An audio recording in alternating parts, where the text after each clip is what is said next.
Bien, estimados amigos, tengan ustedes muy buenas noches. El día de hoy tenemos un conversatorio muy importante a propósito de la derogación de la Ley de Promoción al Sector Agrario. Como sabemos, el Congreso de la República viene trabajando en una norma que sustituya a este régimen derogado, y para eso hemos invitado el día de hoy a 3 profesionales de primer nivel, muy reconocidos ellos, para que desde sus distintas perspectivas y ópticas puedan opinar, ¿no? Hacer un análisis en principio y luego proponer reformas a este régimen. Tenemos como invitado el día de hoy al profesor Miguel Canessa, quien es abogado, sociólogo, docente universitario. También nos acompaña el profesor Marcel Ramírez, quien es economista, consultor internacional, especialista en política fiscal. Y claro, contamos también con la acertada participación del profesor Luis Durán Rojo, quien es un colaborador permanente del Colegio de Contadores Públicos de la Libertad y del gremio contable a nivel nacional. Como ustedes saben, el profesor Luis Durán es docente de la Universidad Católica de Lima y además es director de la revista Análisis Tributario, es un investigador en materia de derecho tributario y sobre todo una persona muy reflexiva en torno a los diversos problemas que ocurren en nuestro país. Vamos a darle el pase al profesor Luis Durán para que pueda iniciar esta conferencia el día de hoy. Adelante, profesor Luis Durán. A Rubén Saavedra, el decano del Colegio de Contadores Públicos de la Libertad, por la invitación que nos han hecho a esta reunión. Vamos a conversar entre los 3 sobre los temas vinculados al régimen agrario. En primer lugar va a hablar Marcel Ramírez, luego va a hablar Miguel Canessa y luego finalmente comentaré yo algunas cuestiones. Y luego, si les parece, haremos una segunda ronda de reflexiones si quisiera alguien acotar alguna cuestión. Querido Marcel, empecemos entonces contigo. Muy bien, gracias Lucho y gracias por la invitación también al Colegio de Contadores de la Libertad. Permítame que comparto la presentación. Bueno, sí, se me ha pedido tratar algunos puntos vinculados al régimen de promoción al sector agrario. Tenemos pues todos los acontecimientos de hace unos muy pocos días en los que esta norma ha sido derogada. Sin embargo, es un momento oportuno para tratar un poco qué sucedió con la norma en los hechos y qué oportunidades o aspectos tal vez de mejora pueden darse hacia futuro en relación al sector agropecuario en realidad. Aquí voy a presentar rápidamente la situación del sector, algunos datos estadísticos.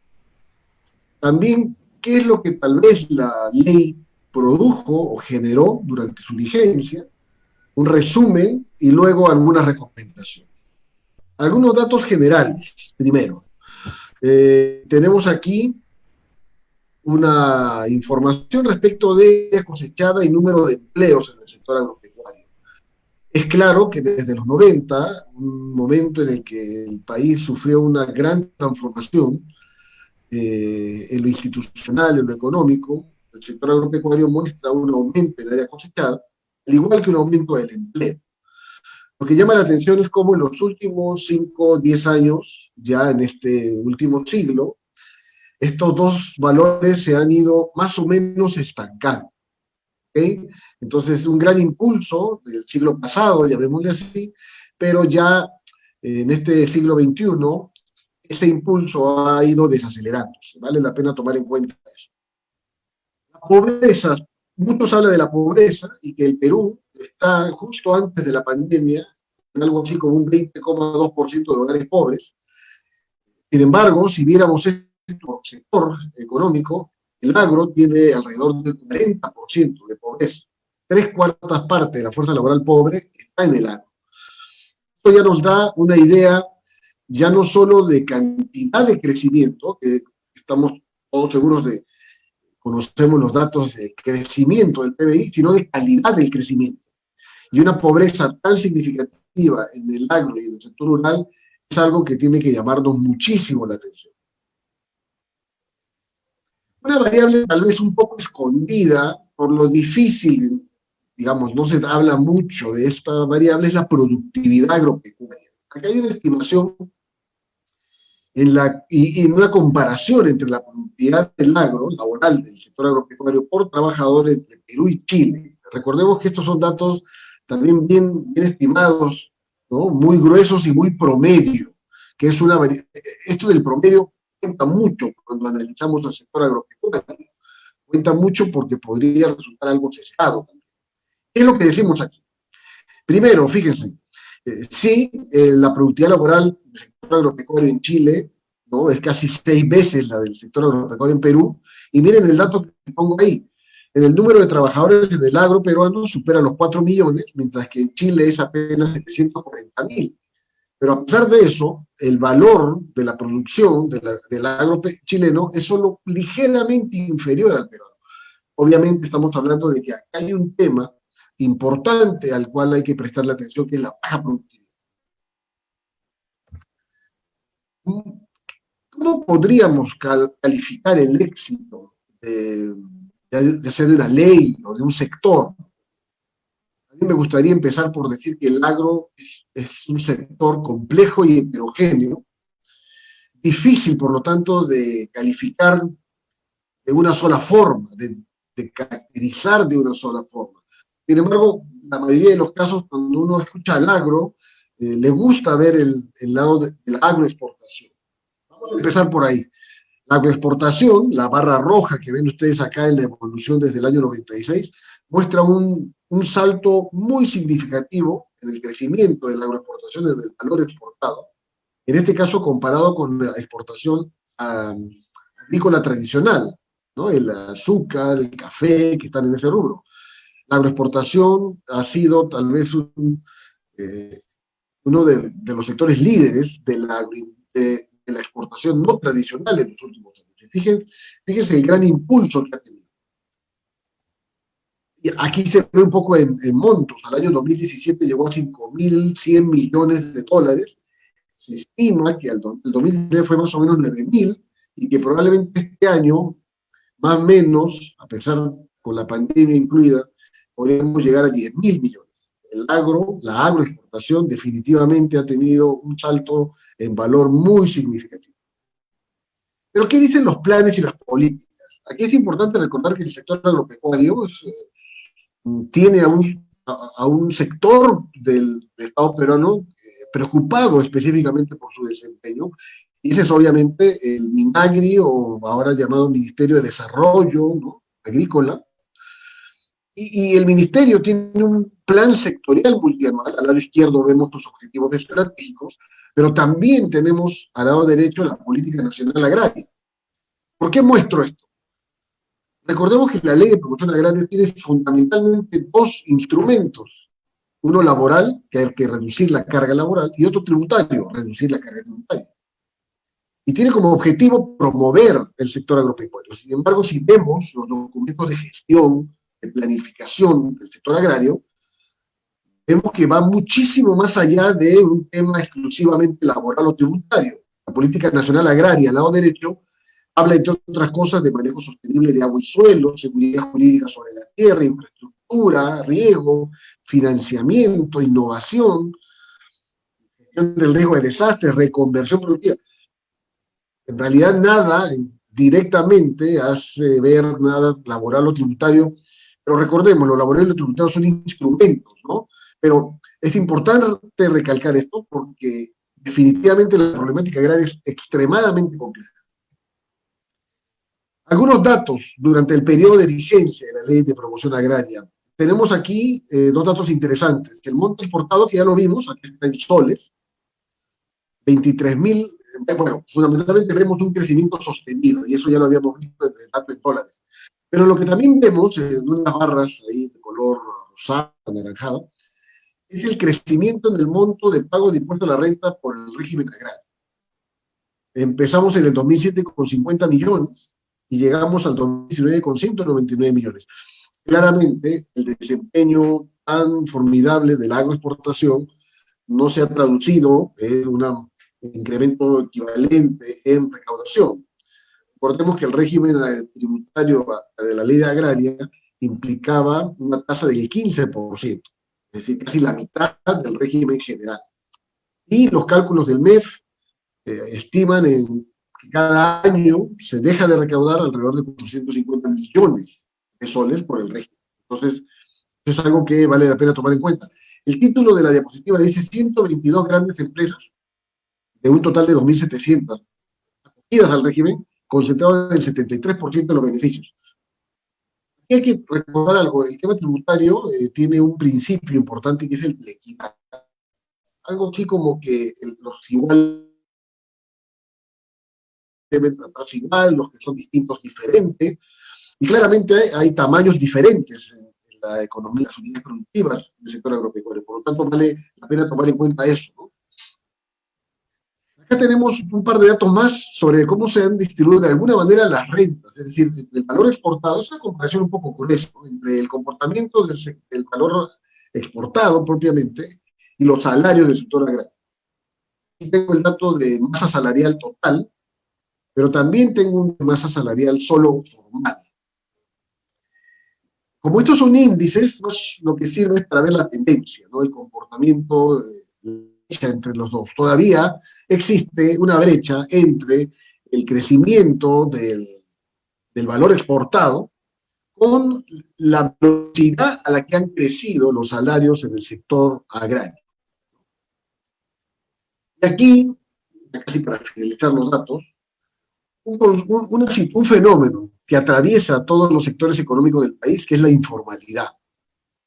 Si ustedes se fijan en este cuadro, la pequeña, la microempresa y la unipersonal en el ámbito del sector agrícola concentran alrededor de casi todo su empleo es informal. Casi todo su empleo es informal. Y en la gran empresa, ¿no?, es alrededor del 24%.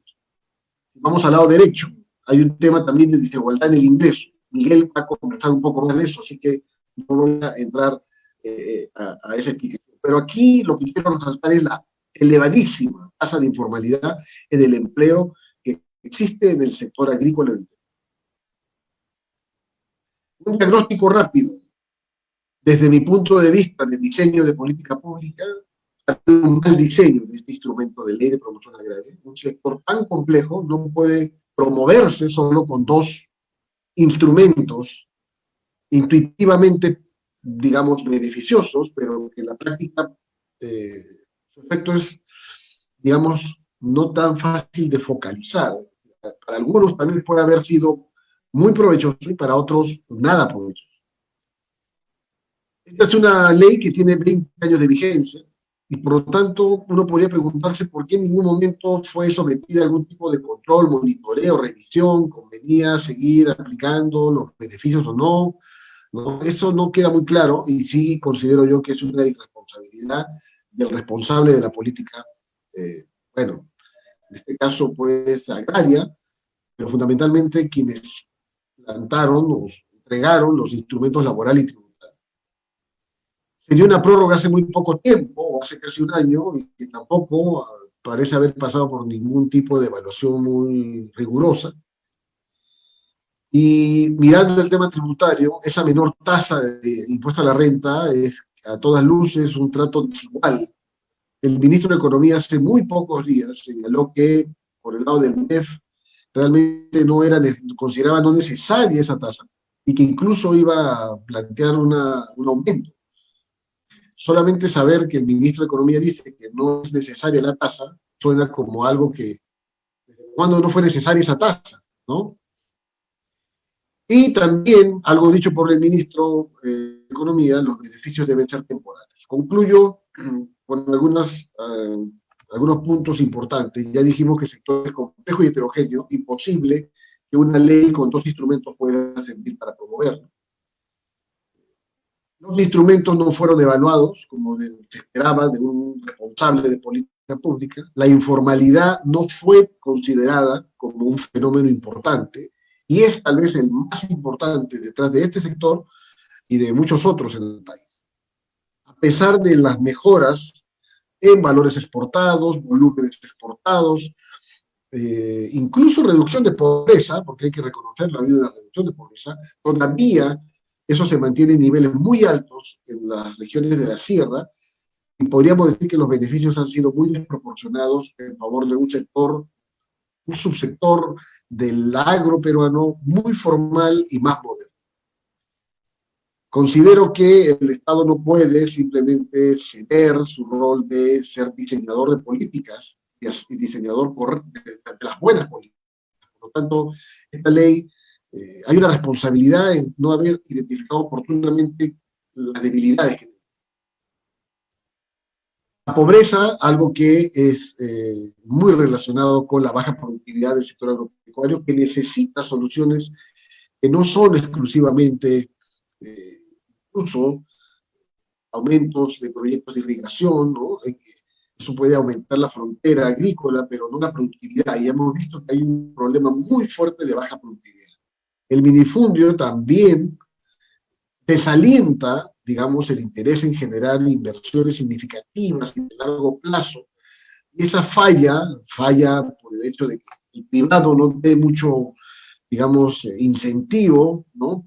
Por ese lado, sí requiere, ¿no?, de una inversión muy grande en reservorios, canales, riego tecnificado, cosecha de agua, ¿no? El Estado, como dije hace un momento, no puede claudicar de su responsabilidad de ser el que propicie o establezca condiciones mínimas para que la inversión privada pueda fluir a ciertos.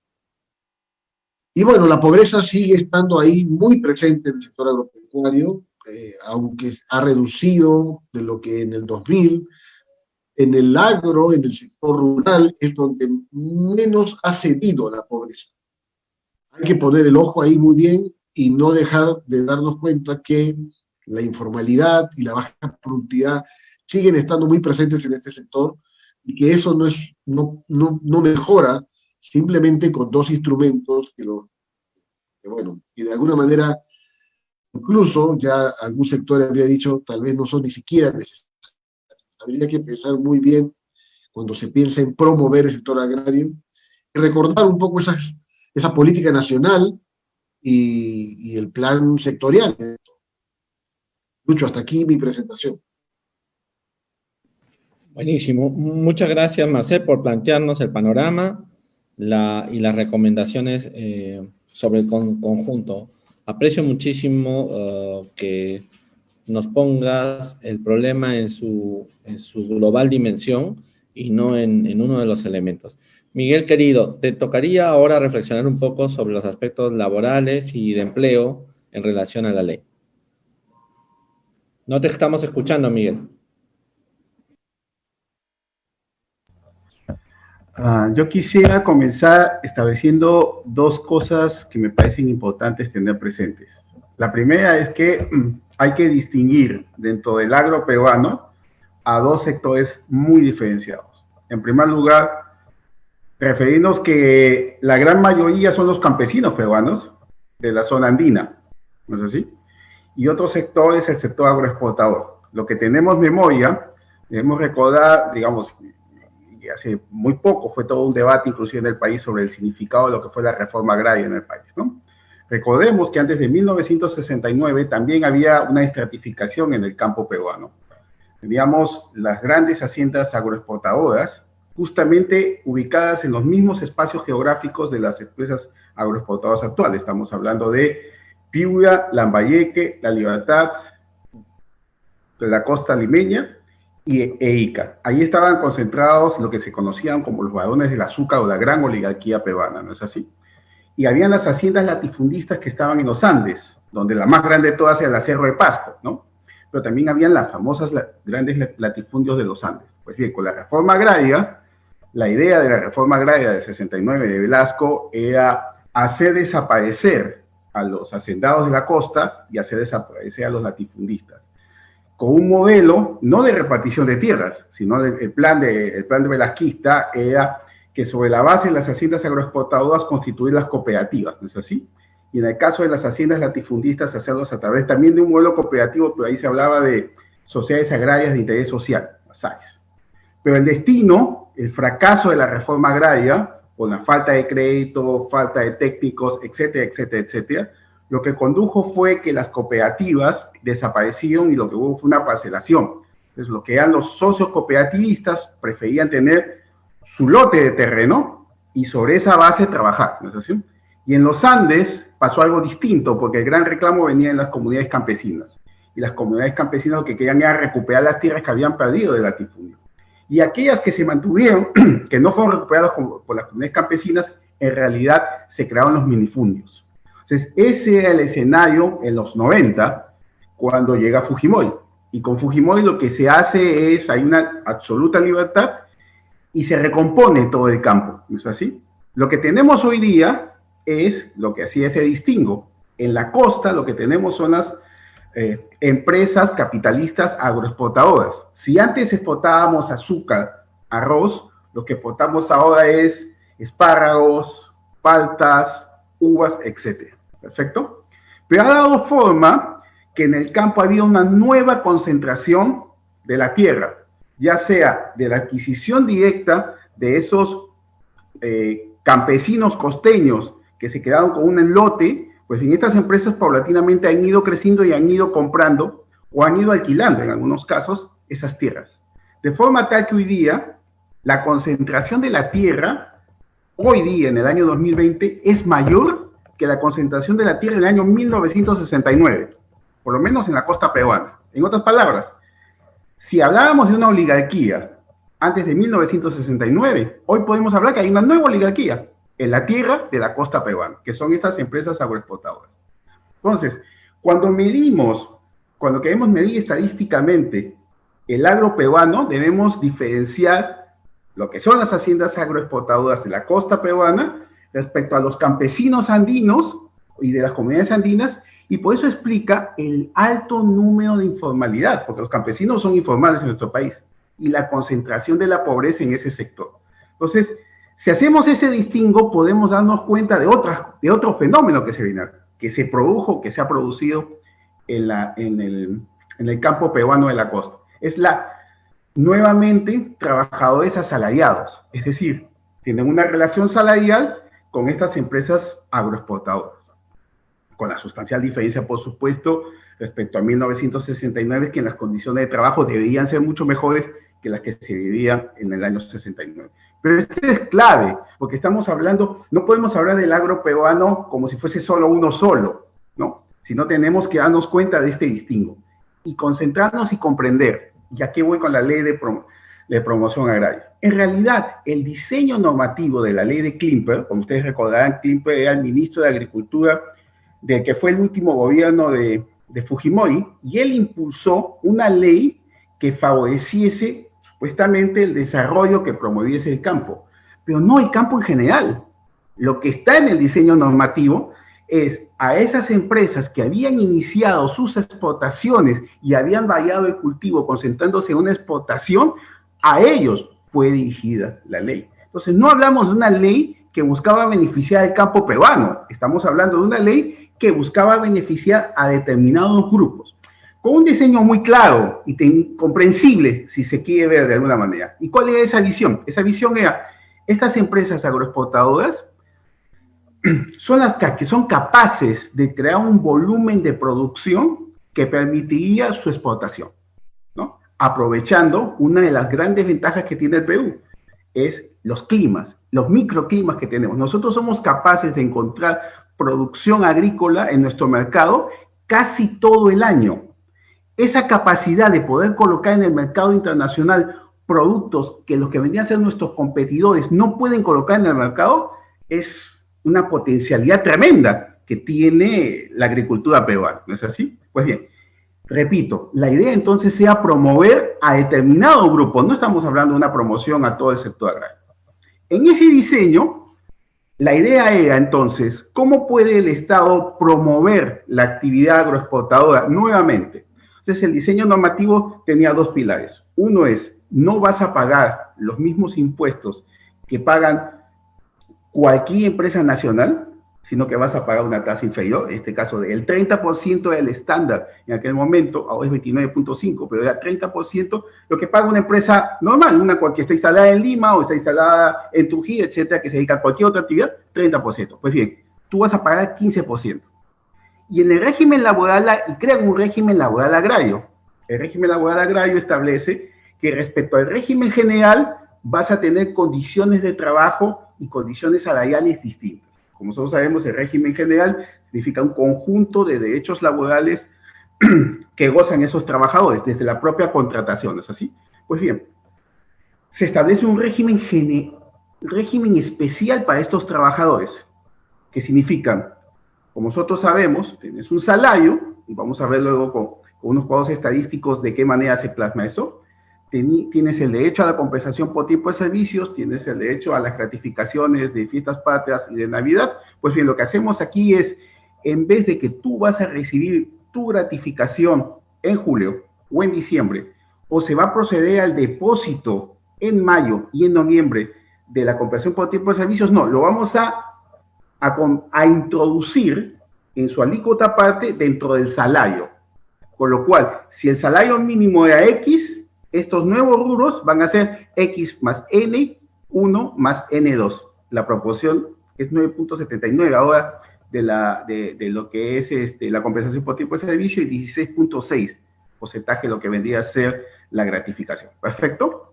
Pero tu derecho a vacaciones, como cualquier trabajador del régimen general, queda 30 días, se reduce a 15 días. Y así una serie de derechos. Entonces, la idea era, promovemos estas empresas agroexportadoras con un régimen laboral que en términos comparativos al régimen general es peyorativo, es inferior. Es decir, las condiciones de trabajo del que labora en una empresa agroexportadora respecto a un trabajador que puede estar en el comercio, que puede estar en la manufactura, son inferiores. ¿Perfecto? Lo cual significa, sin duda, un mayor beneficio para esa empresa.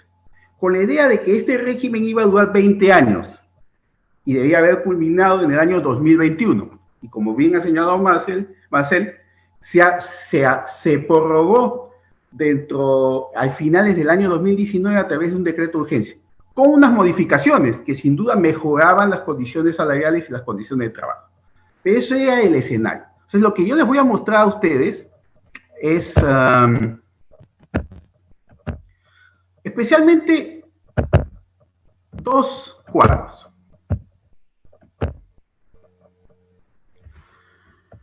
El primero es una distribución para saber cómo ha evolucionado el empleo. Ya lo dijo Marcel, pero yo lo voy a hacer en términos comparativos respecto a los demás regímenes laborales. Porque aquí el sistema peruano es lo que yo denomino un archipiélago normativo. Tienes un régimen general donde debería en principio estar todos los trabajadores, ¿no? Pero paralelamente se han venido constituyendo regímenes especiales.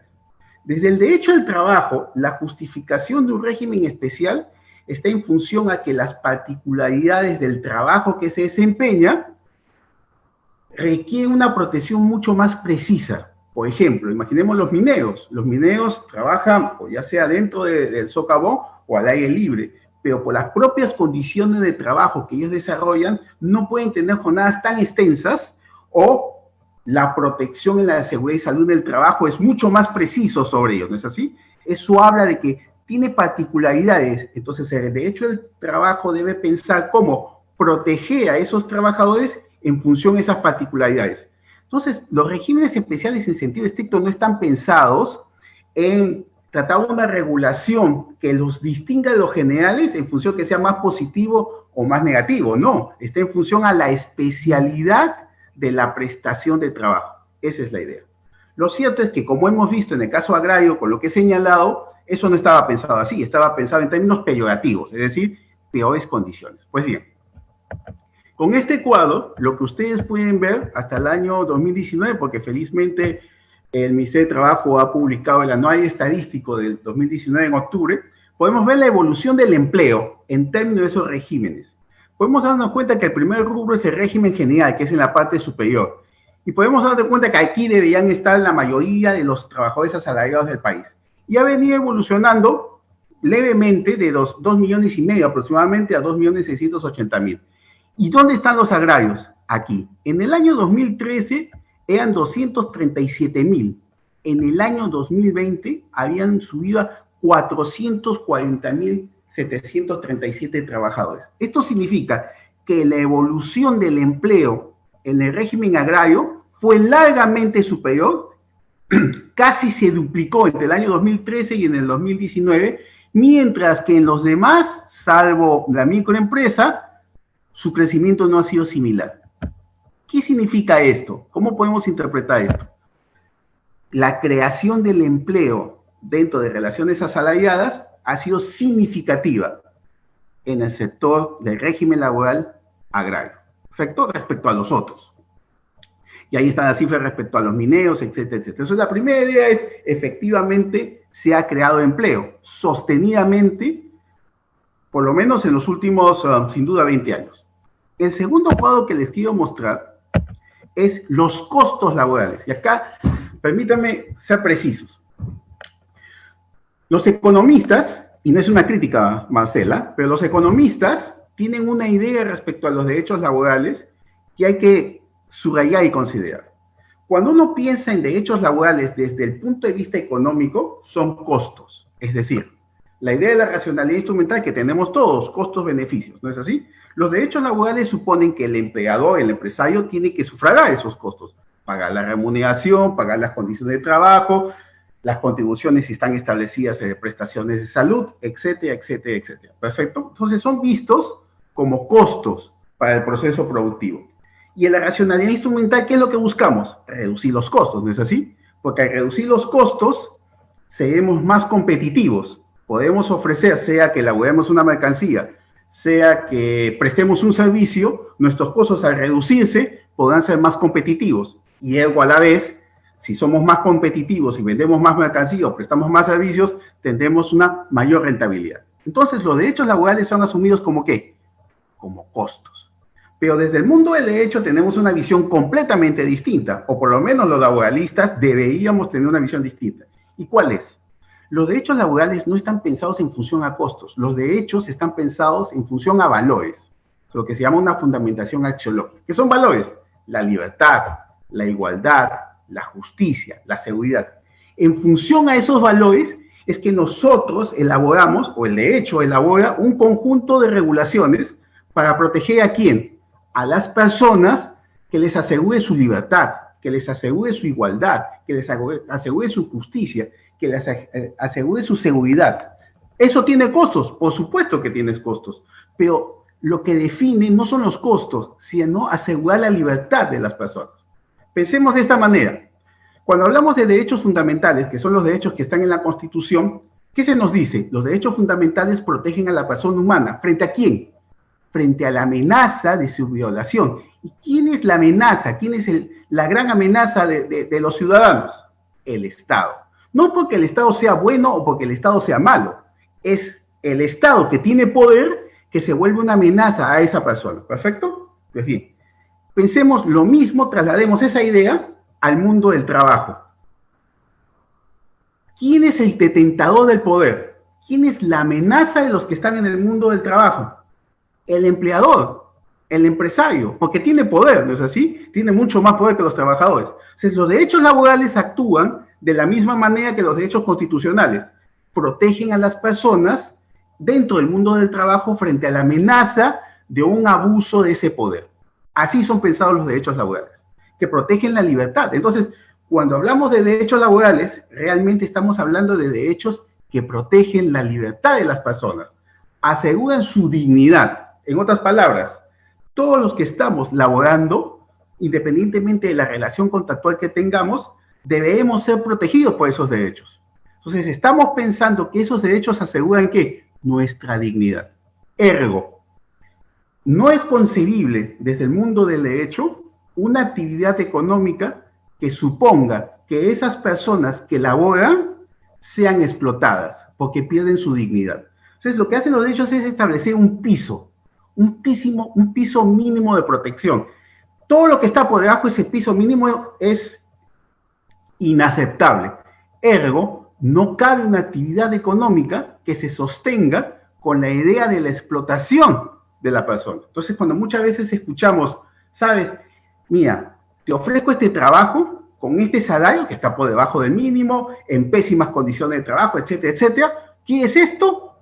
O no tienes nada, porque no tienes ningún tipo de prestación de la seguridad social, de desempleo, etcétera, etcétera. Entonces las personas se ven obligadas, ¿no es así?, a trabajar en esas condiciones porque no les queda más remedio.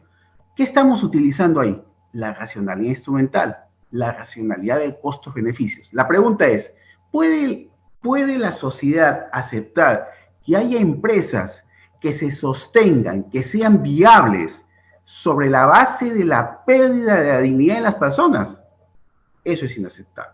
Entonces, yo hago esta introducción para que nos demos cuenta que cuando hablamos de derechos estamos hablando de valores que compartimos todos nosotros, no perdiendo esta libertad, no ser tratados de manera discriminada, asegurarnos una protección a través de la justicia. Pues bien, si vemos los costos laborales en términos de derechos y no en términos simplemente del dinero que me cuesta, podemos darnos cuenta de esto. Comparemos cuánto es lo que le representa el gasto de los regímenes a las empresas. Entonces vimos el régimen general y está ponderado, está en porcentajes. Supongamos que todos ganasen el salario mínimo, ahora es 930 soles, pero lo ponemos en porcentaje, entonces salario mínimo 100%, pequeña empresa 100%, microempresa, y aquí vemos la diferencia, ¿no es así? Que en cuanto al salario referencial, 27.4 más recibía el trabajador de la empresa agroexportadora, como expliqué, porque se ha diluido ahí la compensación por tiempo de servicios y la gratificación. Pero en los costos laborales no salariales, es decir, los que están a cargo del empleador, para el régimen general significa el 51.7%, para el régimen agrario el 13.3%, para la pequeña empresa el 28.2% y para la microempresa 5%. Y el resultado total es que le representa a la empresa en general el 51.7%, ¿no? Porque la base es 100, mientras que 40.7% le representa al régimen agrario. Con la derogación de la ley, y ya seguro en la segunda vuelta podés mencionar que aquí hay que tener una alarma lo que ha significado la derogación de la ley, si es que esta no es sustituida o reemplazada por otra nueva, nos demos cuenta de que teóricamente entonces este trabajador del régimen agrario pasaría a esta primera columna, es decir, los empresarios agroexportadores tendrían que pagar como en el régimen general. Bien. Cierro esta idea. ¿Con qué? Las utilidades que nos ha mostrado Marcel muestran constantemente el crecimiento de las utilidades, ¿no es así? ¿Han crecido los salarios de los trabajadores agroexportadores? Sí, han crecido, pero no han crecido en la misma dimensión de las utilidades que han obtenido esas empresas. ¿Cuál es la idea? ¿Cuál es el rol del Estado? En ese escenario, ¿cuál es el rol del Estado? ¿Hay que promover la actividad económica? Sin la menor duda. Pero debe ser una promoción de la actividad económica que no suponga que sobre la base, aún incrementando salarios, de la explotación de determinados grupos para verse beneficiado a otros. Esa no es la idea. La idea es que ese crecimiento económico sea también equitativamente repartido. Sin duda, sin empresas no hay empleo. Hay que promover el empleo y eso también significa promover y proteger a las empresas. Pero a la vez, esto no significa que ese peso no se materialice con la protección a favor de los trabajadores. Y la segunda idea, dentro de los agroexportadores, de los trabajadores agroexportadores, también hay tres grupos que hay que diferenciar. Un primer grupo son las personas que son mayormente las que tomaron la carretera, ¿no es así? Que son trabajadores temporeros, es decir, son los que hacen el trabajo de campo, mayormente o de la siembra, pero especialmente de la cosecha. No trabajan todo el año, va a depender de la temporada, y en función de esa temporada son contratados. Pero también hay un grupo de trabajadores que laboran de lo que llamaríamos la parte manufacturera, industrial de los agroexportadores. Hemos visto en los videos, ¿no es así? Mujeres que están trabajando en las líneas de producción. Ellos suelen trabajar todo el año. Y sin embargo, ellos se les aplica la misma regulación que a los trabajadores que están en el campo. Y finalmente tenemos un staff de profesionales, ingenieros técnicos, que son los que permiten que esa productividad o la productividad que deben alcanzar esas empresas se mantenga y se mejore. Porque recordemos, la producción está dirigida hacia el mercado exterior Y el mercado exterior exige calidad, pero también que los productos cumplan condiciones fitosanitarias para la exportación. Entonces, hay una serie de requisitos que le obligan a ese empresario agroexportador a tener un nivel si es que quiere seguir en el mercado europeo, en el mercado asiático o en el mercado estadounidense. Ese es el escenario en el cual estallan las movilizaciones. Movilizaciones que en realidad vienen siendo reclamadas por este grupo de trabajadores desde hace muchos años.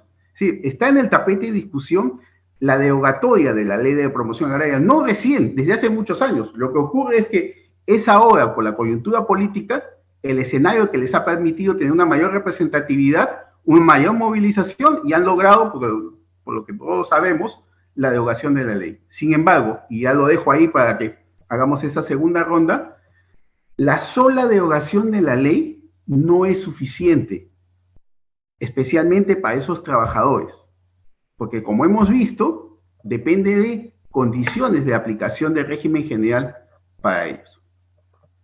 Te dejo, Lucho, la palabra. Ya, muchas gracias, Miguel. Y bueno, yo tenía tres rubros de reflexiones o comentarios que ahora me es más fácil hacerlo luego de haberlos escuchado a los dos. Ya puedo pisar como en terreno más firme. La primera cuestión que yo quisiera comentar, digamos, un grupo de ideas generales. La primera es la que Marcela ha relevado con claridad y luego Miguel ha confirmado, en el sentido siguiente: este régimen agrario es un régimen cuyo ámbito de aplicación es toda la actividad agraria. Así fue pensado, o por lo menos así aparece como pensado, y sin embargo estamos ante dos realidades diferentes. La realidad de la agroindustria exportadora, fundamentalmente de la costa, y el resto de la actividad agraria, fundamentalmente en la sierra, pero también en la costa, en varias partes de la costa. Entonces, mi primera cuestión, mi primera reflexión es esa. El problema que ha hecho que la ley se derogue ha sido la cuestión agroindustrial exportadora. Y al derogarse la ley, pareciera que hay un solo problema, y en realidad estamos ante dos problemas diferentes. Uno, el de la agroindustria, insisto, y el otro, el de la agricultura, que ya Marcela ha planteado las características: poca empleabilidad, mucha ineficiencia y poco contacto con, digamos, con los sectores de la economía mundial, en algún sentido. Entonces, esa es una cosa que hay que saber decir. Yo tengo la impresión de que los congresistas no toman nota de este elemento. Ahora que he visto las discusiones que tienen, ellos todavía tienen un tamiz unificado, como si estuviéramos hablando de una sola realidad, cuando estamos hablando de una o más. La segunda cuestión general que yo quisiera subrayar es una cuestión que ha planteado Miguel, y también dejaría yo para saber qué piensa Marcel sobre esto. Es la cuestión siguiente: ¿cómo afrontar las ganancias de una actividad donde hay una tensión entre el capital y el trabajo? Porque si nosotros planteamos las cuestiones desde los extremos, es decir, no, necesitamos que el capital crezca, entonces lo que importa es el nivel de ganancia y de calidad de la ganancia del empresario, o por otro lado nosotros apostamos a la idea del trabajo y necesitamos el nivel de ganancia, que aumente el nivel de ganancia del trabajador. Esas son polaridades que creo que, por lo menos escuchando a Miguel, no deberíamos de compartir ninguno de los que estamos aquí. Por lo menos a Miguel le he visto claramente decir que él no comparte esas visiones de extremos, sino lo que hay que hacer es una racionalización. En la democracia y la idea de instituciones nos permite llegar a acuerdos mínimos que sean viables para todo el mundo. Entonces, ahí la constatación que me gustaría que confirmes, Marcel. Yo he visto, acabo de ver tu exposición y creo que lo tienes sobredicho, pero es bueno que nos ayudes a reflexionar. Yo también tengo la impresión de que mientras más cerca estamos de hoy, la productividad agraria aumenta y por lo tanto aumenta la ganancia de la empresa. Y sin embargo eso no se mide constante, o mejor dicho, no hay una relación similar con la ganancia del trabajador. Entonces, eso sí es un problema, porque eso significa que no estamos llegando a compartir las ganancias de un éxito, de un desarrollo entre los agentes que permiten la actividad empresarial. Entonces, ahí me gustaría también tu opinión, Marcel, sobre ese punto. Esos serían mis comentarios generales. En el tema laboral, yo tengo un par de reflexiones que me gustaría, Miguel, en el derecho, que tú pudieras ayudar a afinar. Yo no soy especialista laboral, pero tengo la siguiente idea. La primera cuestión es, comparto contigo la visión de los valores y la visión de que la diferencia entre cuando tú miras a los derechos como costos o como valores, ¿no? Pero la pregunta es la siguiente. En realidad, el gran problema, me parece, en este modelo que teníamos, era que se permitía la contratación temporal sin explicación, ¿no es cierto? Si esto es así, indirectamente, al permitirse la contratación laboral temporal sin explicación, sin causa, en todos los casos posibles, de alguna manera decaía la capacidad de los trabajadores para hacer sindicatos. No porque la ley de los sindicatos lo prohíba, sino fundamentalmente porque la situación de empleo temporal puede ser, en muchos casos, empleo precario, sobre todo cuando la temporalidad no viene impuesta por la naturaleza de la actividad, sino por la decisión empresarial para ahorrar costos. Entonces, ese decaimiento de la capacidad de sindicalizarse y de establecer sindicatos, me parece que a la larga es un problema para la institucionalización de la solución del propio conflicto laboral. Porque como hemos visto en las marchas, no había, digamos, instancias institucionales válidas que pudieran representar completamente la decisión de quienes estaban haciendo la protesta. Yo me imagino que si hubiera habido un sindicato, la manera de solucionar el conflicto hubiera tenido causas institucionales más razonables. Quisiera tu reflexión en eso, porque si eso es así, creo que es tiempo de afirmar la idea de que el derecho sindical no es malo en sí mismo. Al contrario, es un instrumento poderosísimo para lograr la posibilidad del acuerdo institucional que lleve a una paz, digamos, consensuada entre las partes. La otra cuestión laboral que me gustaría preguntarte es cómo va a quedar, después de la terminación de la norma, el salario del trabajador. Ya en términos jurídicos me refiero. ¿Por qué? Porque sé yo que hay varias posiciones al respecto. Algunos dicen, mira, cuando la ley existía, el salario incluía la CTS y las gratificaciones. Por lo tanto, si estamos volviendo a un tiempo de régimen general, yo tengo que desglosar el salario actual, ¿no? Distribuirlo en las referidas partes para poder actuar. Pero he escuchado a algunos otros laboralistas, por quienes también tengo mucha estima, decir, no, eso no es así, porque en realidad, si tú lees la ley hablaba de salario, o de sueldo, o de remuneración, tú me sabrás precisar, y por lo tanto no podemos echar para atrás. Lo que tenemos que hacer es reconfigurar el salario hacia arriba, estableciendo los otros derechos que ahora se recuperan por sobre el valor que ya se estaba pagando. Me gustaría tu opinión, y me insistía mucho que esta podría ser la interpretación judicial en vista a la reflexión que hacen los jueces en el Perú. Y la tercera cuestión laboral es esta. Para el régimen de exportadores, al eliminarse esta regla de poder realizar contratos temporales sin causal, en el fondo varios de ellos no van a volver a la regla general, sino que podrían usar aquellas normas de la exportación no tradicional que también permite la posibilidad de hacer contratos temporales sin causa, sin razón. Yo no sé si esto es así, me parece que si eso fuera así, tú sabrás decírmelo, si esa es la posibilidad que existe, en realidad los afectados no son los agroexportadores, mejor dicho, las empresas agroexportadoras, sino son las otras empresas medianas que no son agroexportadoras, sino que son, digamos, proveedoras de los agroexportadores, que es el mundo donde se ha desarrollado justamente ese enganche que ha producido la reacción de estos trabajadores. Y el último punto laboral que me gustaría que comentaran ambos, aquí te devuelvo también, Marcel, es el problema ha sido ese, o sea, el problema de la ley agraria, o el problema ha sido del uso indebido de la ley de service y del uso indebido del outsourcing laboral, o sea, de los servicios externos.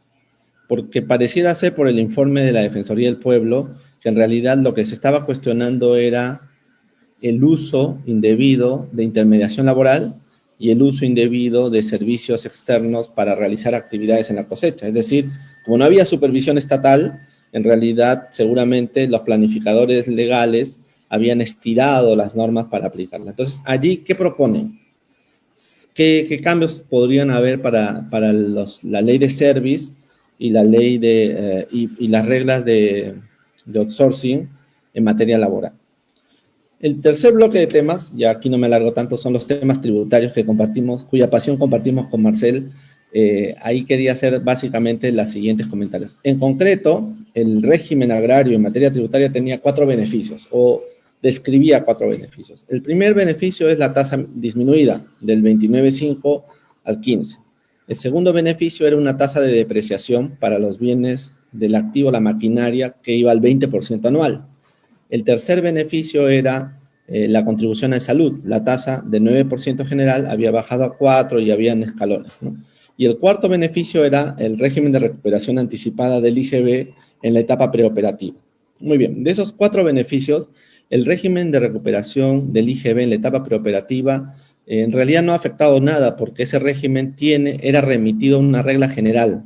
Hay un régimen de recuperación de capital invertido en la etapa preoperativa que se aplica a todas las entidades, ¿no? Eso, si recuerdo bien, Marcel, vino en el gobierno de Alan García, me parece, en el segundo gobierno de Alan García. Entonces, en esa parte no habría mayor variación para estas empresas.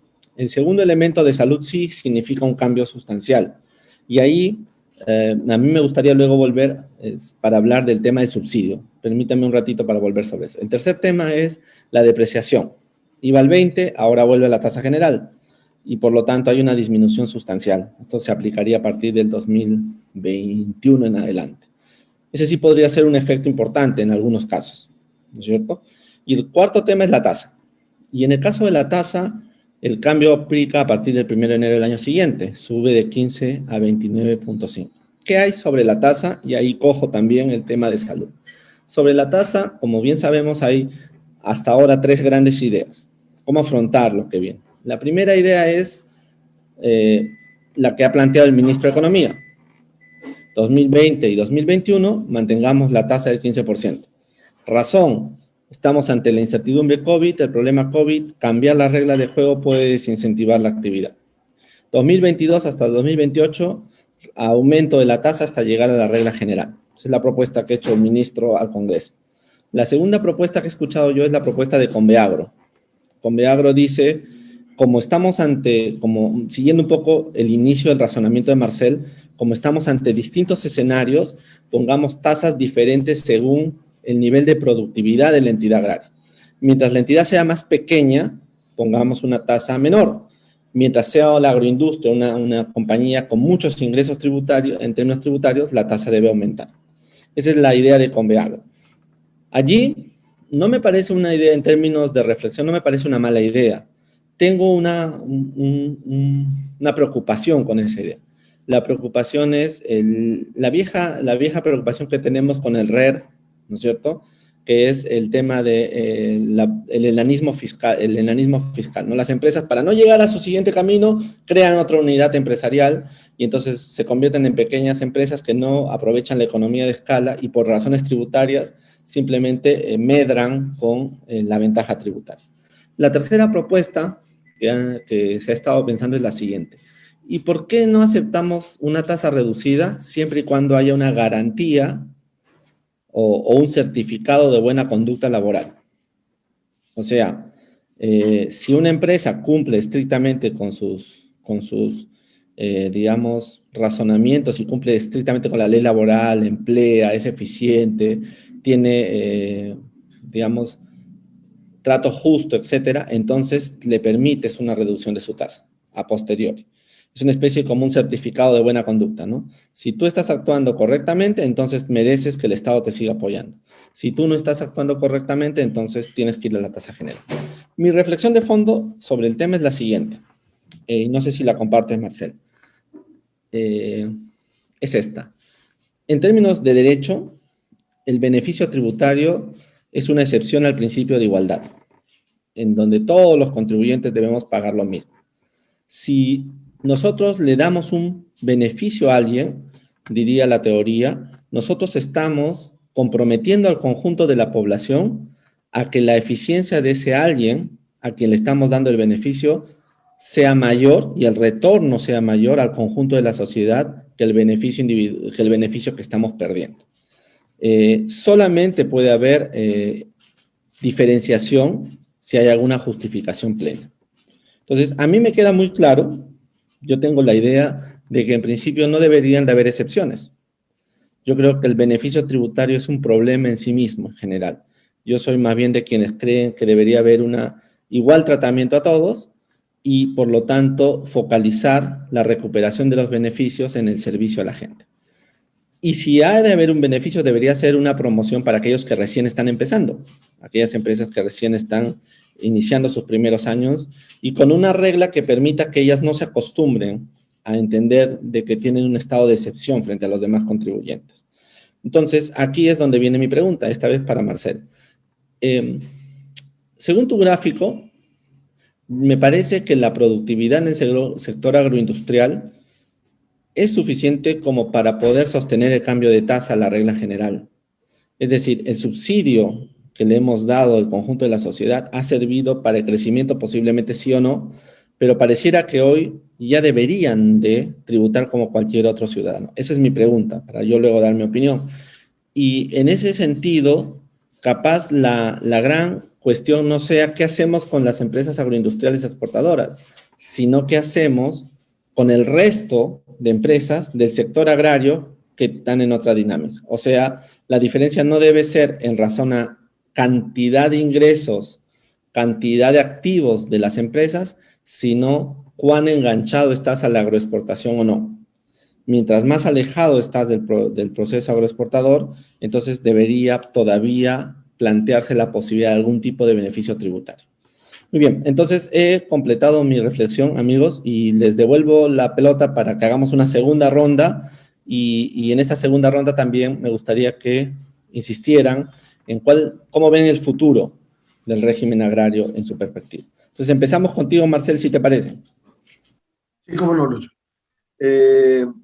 Bueno, todos tus comentarios van al meollo del asunto y nos obligan a reflexionar sobre algo que justamente tiene mucho tiempo sin ponerle de repente bastante más reflexión o pensamiento. Es bien cuando haces la explicación teórica, ¿no? Yo también puedo empezar con la explicación teórica de la equidad. Hay un aspecto importante que mencioné en relación a la baja productividad. Es decir, cuando nosotros fijamos un régimen especial en base a las ventas, terminamos generando un problema, porque de repente encontramos a grupos que tienen una alta productividad, como tú bien decías, al parecer capaces de soportar una carga normal. Pero hay otro, mucho más difícil de identificar, donde su capacidad, su productividad no les permite soportar esa carga. Incluso por equidad vertical, a este grupo se le debería permitir soportar una menor carga. El riesgo al que enfrentamos todos es el riesgo de que se utilice mal. ¿Por qué? Porque nosotros nos hemos acostumbrado a dar beneficios y olvidarnos de ellos. Es decir, es como que hemos echado algún fertilizante y después, 20 años después, creemos que todavía deben estar pues las cosas funcionando, deben estar en la dirección correcta. Y yo creo que cuando damos beneficios, tenemos que acompañar el proceso. Es decir, el Estado no puede desentenderse de ver qué está sucediendo con el beneficio, porque una tasa reducida se supone que esperamos que se convierta en algo, pero ese convertirse en algo no va a ser solo automáticamente, existiendo el riesgo de que simplemente sea utilizado y aprovechado por algunos. Entonces yo sí creo, segunda opción que tú planteaste o la tercera, creo que era la del certificado. Mira, hay una tendencia, ya en varios países, Colombia, por ejemplo, de más que beneficiar, dar premios. Es decir, si lo que tú haces está en línea con mis objetivos, solo que lo vas a hacer tú, no lo voy a hacer yo. Es decir, tú vas a generar el empleo, ¿no? Porque yo de repente a través de mi gasto directo no lo puedo hacer tan bien como tú. entonces vas a tener una tasa reducida. Pero eso necesita un acompañamiento del Estado. Es decir, yo no me puedo desentender. Incluso lo hacen a través de proyectos. ¿Sabes qué? Presénteme un proyecto. En ese paquete, díganme todos los impactos beneficiosos que van a ser en variables que yo aquí tengo como univalutario. ¿Cuánto empleo rural van a aumentar? ¿Cuánto empleo van a formalizar? ¿Qué mejoras de productividad van a tener? Y si, por ejemplo, van a exportar, ¿cuánto cree que van a exportar? Incluso empleo juvenil, ¿no? Si yo quiero valorarlo de manera específica, ¿no? Entonces yo le doy el ok a la idea, a todo el proyecto, y los acompaño, ¿no? En el afán de que por sí solos también de repente necesitan ayuda. El tema de, por ejemplo, CITES para tecnificar, ¿no? Es decir, hago de la solución algo mucho más completo, recordando que la problemática agraria es compleja y que requiere diferentes estímulos. Entonces, lo que hago es englobo esos estímulos en un paquete que tiene atado a eso un premio, un gracias tributario, ¿no? Pero no me desentiendo del proceso, como normalmente hemos estado acostumbrados a hacer cuando damos beneficios tributarios. Bueno, pues ya que sea lo que Dios quiere, ya cada quien utilizará el beneficio, seguramente estará yendo bien, mal, no lo sé. Yo apuesto más por ese esquema.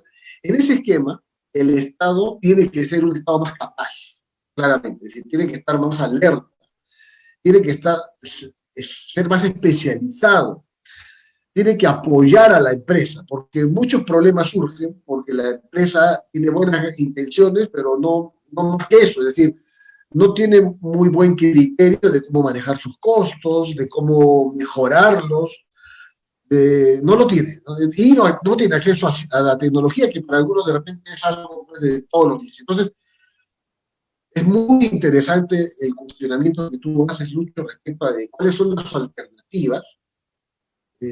Estoy convencido de que la alternativa es graduar la carga de acuerdo a la capacidad, pero creo que esta idea del proyecto en el que incluso puede haber una valoración por el encadenamiento que me demuestras de lo moderno con lo tradicional, puede ser mucho más potente que nuestra manera tradicional de pensar en regalar beneficios y esperar que las cosas se den por obra y gracia de que, no sé, del azar.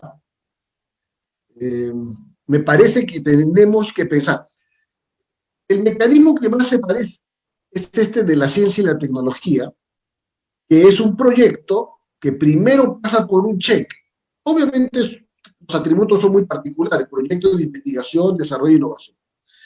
Pero la lógica es esa, es decir, yo te premio después de, y también, aunque no tanto se observa ahí, estoy monitoreando, acompañando. Yo sí creo que todo el problema de los pequeños, tanto en el sector agropecuario como en otros, tiene que ser acompañado.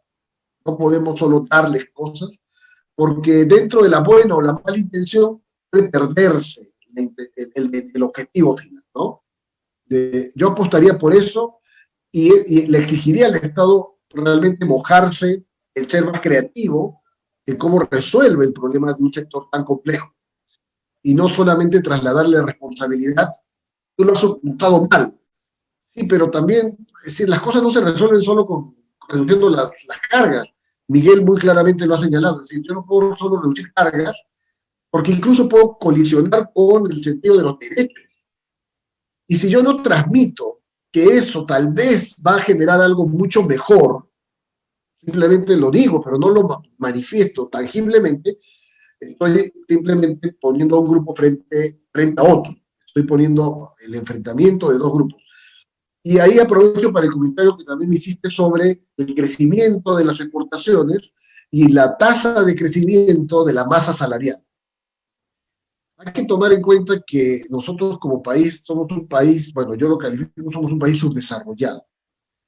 La informalidad es resultado de las bajas capacidades de las personas, de los jóvenes en este momento, de los jóvenes, adultos jóvenes, pero que son resultado de toda una historia de aquello que no recibieron, de las carencias en salud, en educación. Por lo tanto, en este momento, la foto de hoy, son lo que son, es decir, son las capacidades que tienen.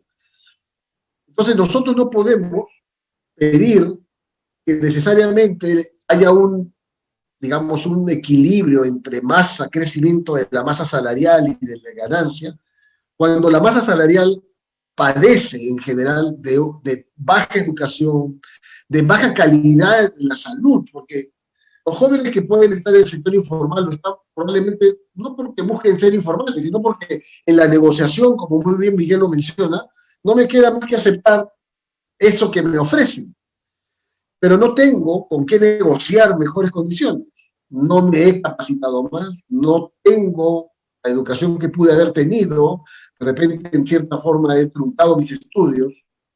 Por lo tanto, yo creo que esa inversión productiva en el capital humano del país tiene que darse para que también en ese conflicto o equilibrio del famoso mercado laboral, porque el mercado laboral es un mercado más para los economistas, pero en ese mercado laboral hay desventajas en la postura del demandante con la del ofertante. Y la informalidad le pone al demandante mayor fuerza, es decir, no te doy lo que esto es, no me pidas más, incluso si como tú dices, no me negocies, no tienes capacidad de discutirme, pues estas son las condiciones.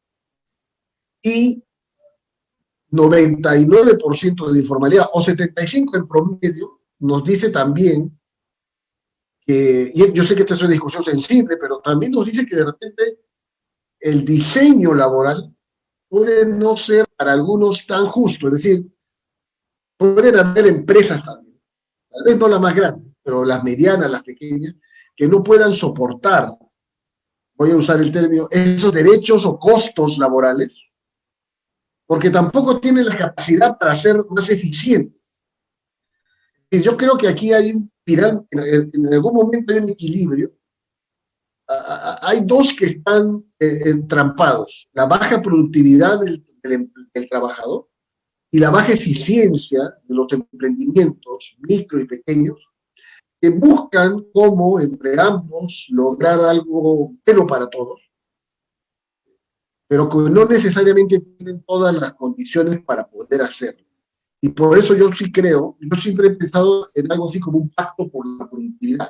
Es decir, hacemos estos proyectos, los empaquetamos bien, quién sabe, incluso ahí le damos ese aliciente tributario, tal vez podemos manejar un aliciente laboral, pero lo controlamos y logramos que mejore la capacitación al trabajador, es decir, que el empleador pueda también recibir puntaje, porque lo quiero manejar como un tema de puntaje, es decir, tú te vas a ganar el beneficio, pero necesito que tú te mojes también en mejorar las condiciones y que permitas que la productividad también pueda mejorar.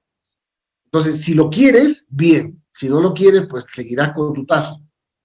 Estoy de acuerdo en que el micro y pequeño, el minifundio, son un problema muy diferente. Y donde la carga tributaria tiene que ser más moderada, no puedo asegurar que carga, pero de repente tendrán que verse también estos proyectos en relación a que tanto el sector moderno se moja con el sector más tradicional y lo va jalando. Es decir, miren, el plan, la Política Nacional Agraria habla de muchas cosas, tecnificación del riego, semillas mejoradas. De repente la agroexportación necesita aprovechar más esa agricultura tradicional para generar aún mejoras en competitividad y productividad mayor. Yo creo que a veces, y con esto termino, cuando tomamos la foto, vemos una estratificación muy clara, pero creo que tenemos que pensar en políticas que hagan que la foto cambie. Es decir, la foto actual es esa. Y es increíble, como Miguel explica, que la foto es casi como la de hace 30 años, no sé cuántos años atrás, 30, 50 años atrás, y que no ha habido muy significativos cambios, o si los cambios se han dado han sido para ir segregando más a los grupos, separándolos más, ¿no? Entonces, yo creo que es importante que el Perú sea líder en los mercados de alimentos, en varios productos de agroindustria. Creo que hay más por seguir aprovechando, incorporando a la modernidad, aparte de la agricultura tradicional. No pensemos en que son tradicionales y así tendrán que ser toda la vida, no tiene por qué ser así. Pero tal vez la agricultura de subsistencia y familiar tiene características que son así. Es como el RUS. Tal vez el RUS es bueno para quienes solamente van a tener esa actividad pequeña, en una bodega, en un mercado, ¿no? Pero lo demás no. Y termino, disculpe que segunda vez que voy a terminar, hay un estudio de la consultora McKinsey que dice que a los países de América Latina les está faltando un segmento de empresas medianas sólidas y que ello impide también que sostenga una clase mediana sólida. En otras palabras, la vulnerabilidad empresarial genera una vulnerabilidad también en los hogares. El INEI acaba de decir que el 30% de los hogares peruanos son vulnerables. Por lo tanto, necesitamos concatenar las dos cosas. El segmento de los empresarios, indistinto del sector económico en el que se encuentra. Simplemente hay que sacarle la ventaja que cada sector tiene, la que el Perú tiene para cada sector. Y yo creo que el agro es un puntal importante para el Perú. Y no deberíamos mantener su segregación tan fuerte que, como acabo de decir, Miguel lo ha mencionado bien, parece que se han mantenido a pesar del paso de los años. Eso creo que es un error. Y que si el régimen tributario tal vez ha incluso profundizado esa separación, es algo que definitivamente no puede continuar. Decíamos con Miguel antes de la reunión que, como tú dijiste, Lucho, de aquí a 8 años más la tasa volverá a ser la normal.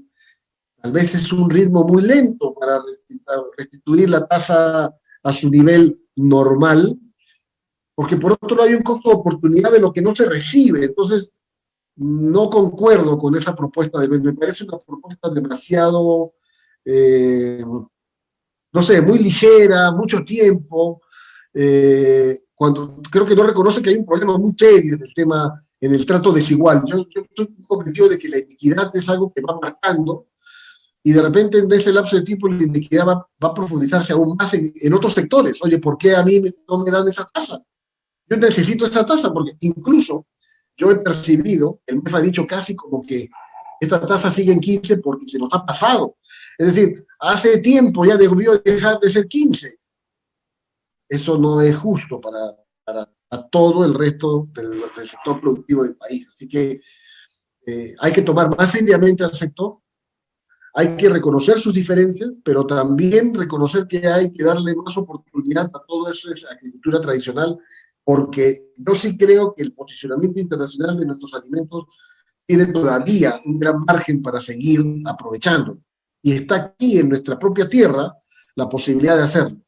Y que ese balance entre ganancias y masa salarial sí tiene que ir tender hacia algo más justo, pero la educación, la salud y la infraestructura tienen que seguir profundizándose, y yo sí creo ahí que hemos perdido años de debilitar inversión pública, de no avanzar con la reforma de la calidad educativa, y pensemos ahora en los peruanos que están haciendo al menos. Y es que ya de repente los que están jóvenes ya pasaron pues ya lo peor de repente de los años de subejecución, de, no sé, en calidad educativa, en cobertura de salud. Gracias, Lucho. Muchas gracias, Marcel, por tus interesantísimas reflexiones. Miguel, es tu turno. Ok. Yo quiero tomar para engalzar con las preguntas que me ha señalado lo que ha señalado Marcel, y es una idea. La gran interrogante es la empresa agroexportadora peruana, la que está concentrada en esos 122 empresas que nos ha señalado Marcel. ¿Hubiera podido ser rentable, hubiera podido ser viable sin la ley de promoción agraria? Yo diría que sí. Porque la clave era la apertura de los mercados, en este caso el mercado europeo y el mercado estadounidense, y bueno, el mercado asiático. Entonces, la ley lo que contribuyó fue a incrementar la rentabilidad de esas empresas, y por supuesto la idea es que esa rentabilidad signifique reinversión y dinamice el proceso económico, ¿no? Eso está claro. Pero el presupuesto es, sin esa ley, ¿hubiera esas empresas tenido éxito? Sí, las hubiera tenido éxito.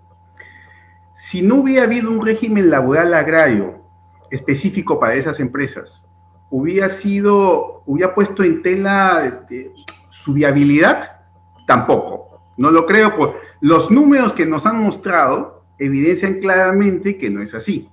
Es decir, es cierto que para algún tipo de empresas los derechos laborales pueden suponer un grave perjuicio para entrar al mercado o a la economía o sostenerse en ella. Pero en este tipo de empresas no es así.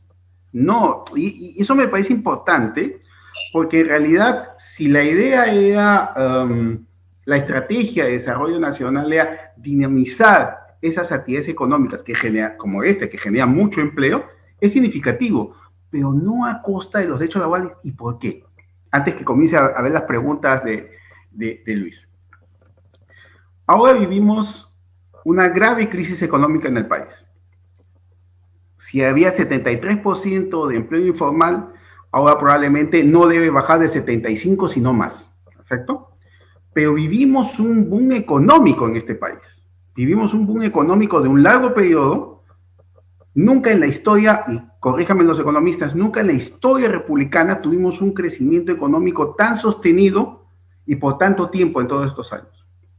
¿Qué ocurrió? Bajamos los niveles de pobreza, bajamos los niveles de desnutrición, se hablaba del milagro peruano, ¿no es así? Pero si el régimen general se hubiese aplicado a estos trabajadores, ¿su capacidad adquisitiva hubiera sido mejor? Sin duda. ¿Sus salarios hubieran sido mejores? Sin duda. Y esa capacidad adquisitiva, por todos esos años que esos trabajadores no tuvieron, hubiera significado comprar ¿en dónde? En el mercado nacional. Hubieran comprado prendas de vestir, hubieran comprado alimentos, hubieran probablemente mejorado sus hogares. Y el dinamismo y el impacto que hubieran tenido esos ingresos hubiera sido mayor para toda la economía nacional. Esos regímenes especiales lo que provocan, en mi opinión, es una mayor concentración de la riqueza y una mayor inequidad, que a su vez tiene un impacto negativo en la economía de todos los peruanos.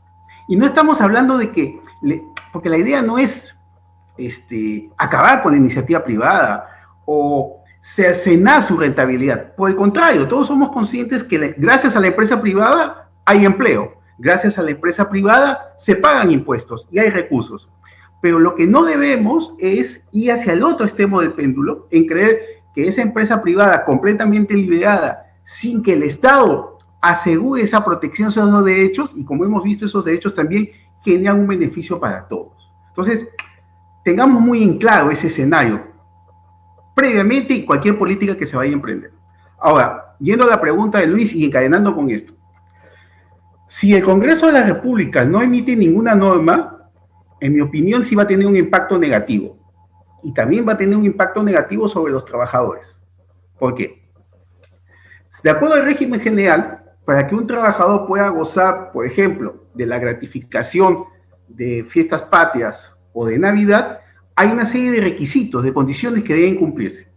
La pregunta es si esos trabajadores de temporada, no los que están de manera permanente, sino de temporada, cumplen con esos requisitos. Se nos dice, por ejemplo, que hayan trabajado 30 días, que estén trabajando entre la primera quincena de julio y de diciembre. Probablemente en diciembre lo ocurra, pero en julio no estoy seguro. No conozco los tiempos de las empresas agroexportadoras. Pero yo diría que muchos de esos trabajadores efectivamente no cumplirían con esos requisitos que exige la ley de régimen general para poder beneficiarse, ¿no es así?, de las gratificaciones o de la compensación por tiempo de servicio. Entonces, esto es algo que, por ejemplo, Miguel Jaramillo publicó una columna en El Comercio señalando eso. Yo no comparto muchas ideas de Jaramillo, pero hace bien en señalar que efectivamente no sé cuántos trabajadores efectivamente cumplan o no cumplan esos requisitos. Y eso hace débil la situación de los trabajadores, porque los trabajadores deben haber asumido que al derogarse la ley, esos rubros se incorporan automáticamente en su remuneración. Sí, existen argumentos jurídicos para sostener que al incorporarse al patrimonio del trabajador ese tipo de ingreso no se le puede quitar. Sí, pero abre una controversia. Evitemos la controversia. Por ejemplo, si esos trabajadores queremos que gocen de la compensación por tiempo de servicios, que gocen de las gratificaciones, necesitas una norma que específicamente se refiere a ellos, de qué manera van a beneficiarse de esos derechos, porque si no, simplemente, si no los cumplen, los van a perder. Entonces eso nos habla que el Congreso no puede cruzarse de brazos. Recuerden bien, creo que me parece que la legislatura concluye esta semana. Entonces, si en esta semana no hay una norma, segundo punto, yo creo que es el momento también que el Congreso sea capaz, y el gobierno sea capaz, de distinguir a estos dos sectores, al sector agroexportador y al sector agrario. Ahora se hace necesario una regulación para estos trabajadores de la agroexportación, ¿no es así? Y si hacemos el distingo, políticas tributarias como la que ustedes han estado señalando esta noche, caen a pelo para discutirse sobre una política de desarrollo agraria, distinguiendo, como digo, hay que ayudar al que necesita ayuda, pero no debemos ayudar al que ya está en condiciones de poder desarrollarse por completo, porque si no, no habría equidad, ¿no? Entonces, ahí te voy dando la respuesta. Yo prefiero una legislación, ¿no es así? Una legislación que no va a hacer una gran transformación, pero que sea muy precisa respecto a estos trabajadores.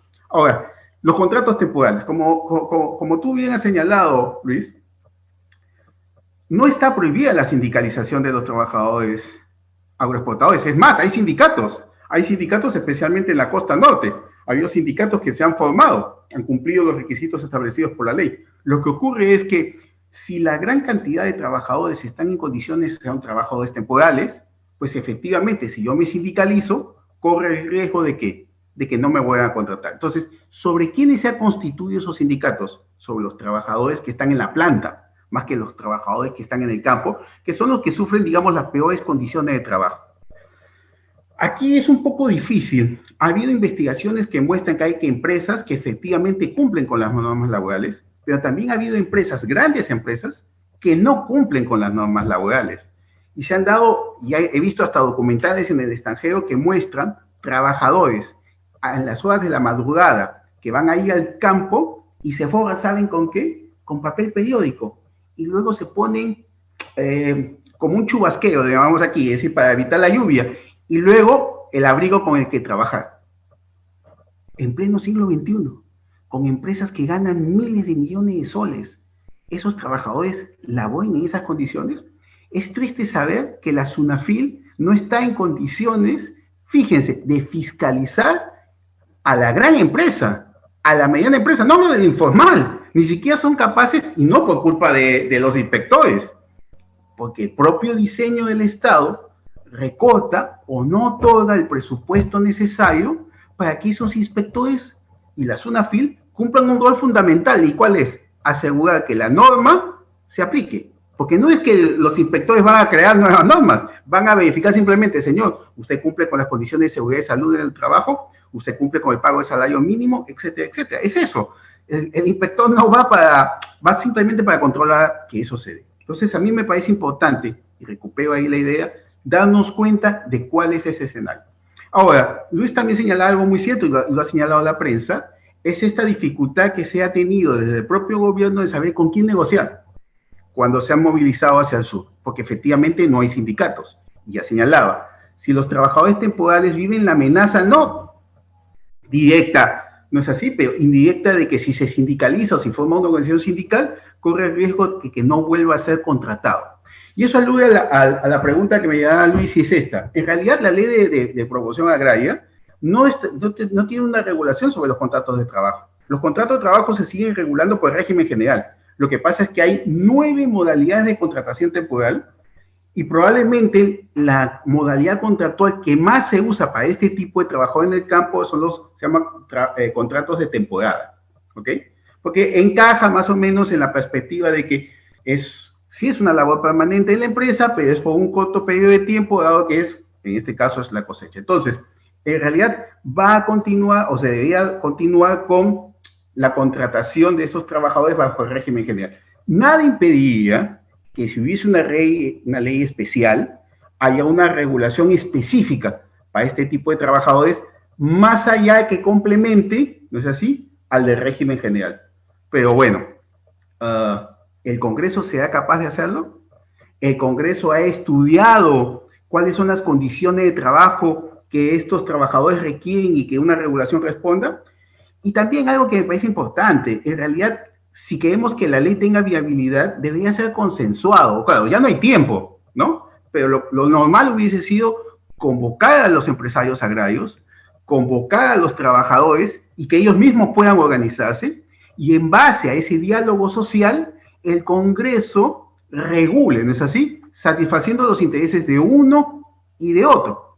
Pero bueno, lamentablemente en nuestro país no suele aplicarse el diálogo social, se suelen dejar a los actores sociales y de manera abstracta desde un gabinete se pretende dar una norma. Pero bueno, estamos en esa situación. Pero aquí me reitero y subrayo, sí se requiere una legislación y una legislación precisa, por lo menos para aliviar esta situación, ¿no? Porque solo queda una semana de funcionamiento de la legislación, de la legislatura.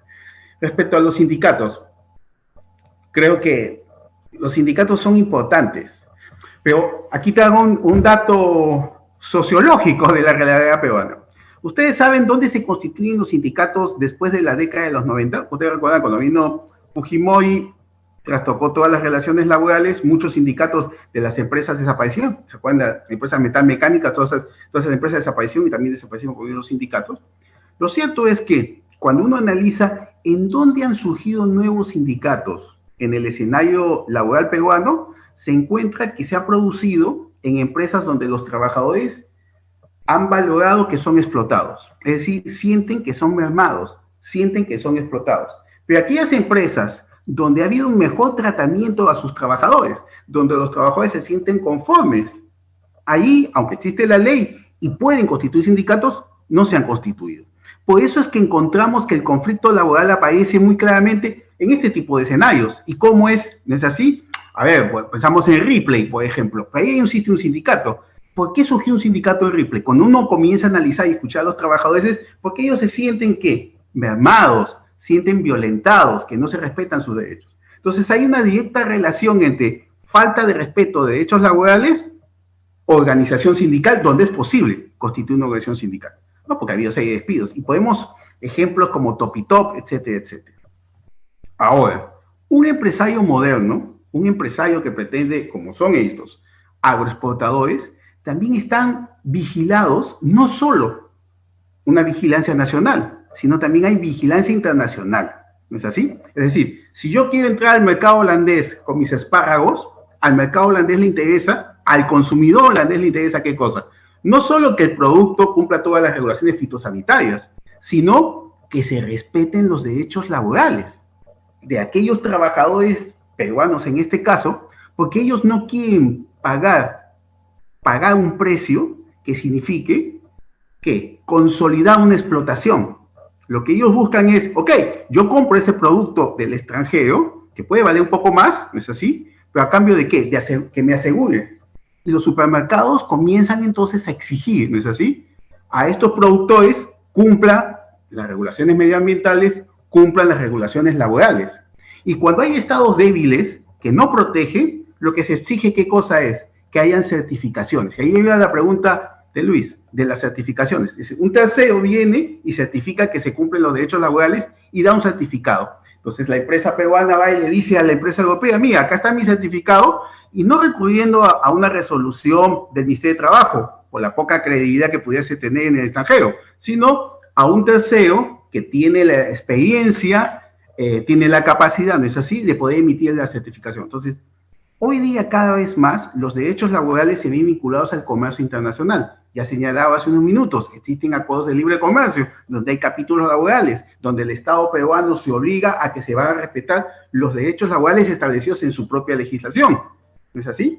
Y eso es lo que abre que se abra el mercado. Entonces los empresarios, con mayor razón, deben estar interesados que esos derechos laborales se respeten, que esos derechos laborales efectivamente estén certificados.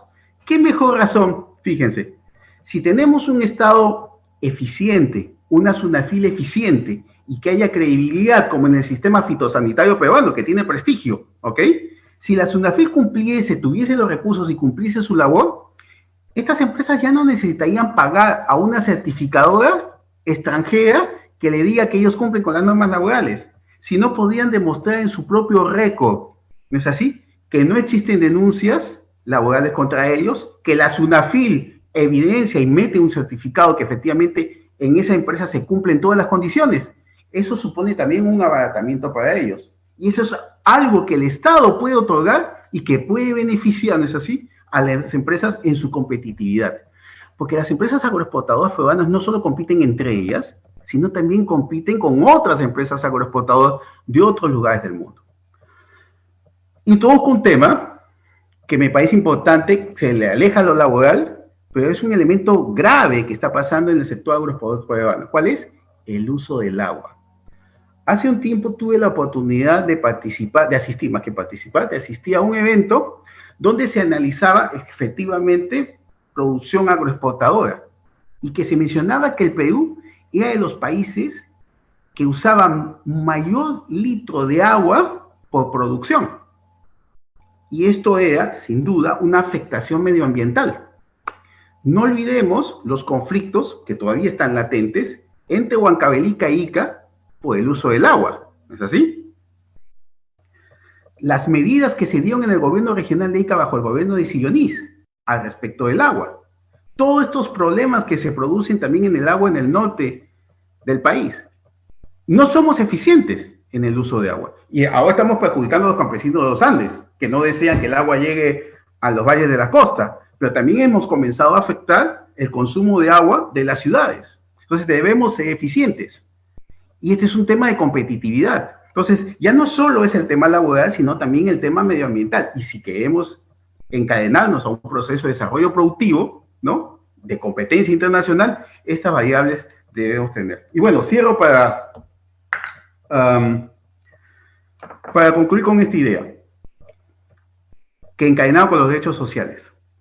Los acuerdos de libre comercio están pensados para combatir el dumping social. Los acuerdos que están en la Organización Mundial de Comercio hablan del dumping. El dumping social no está recogido en los acuerdos de la OMC, pero en los acuerdos de libre comercio sí.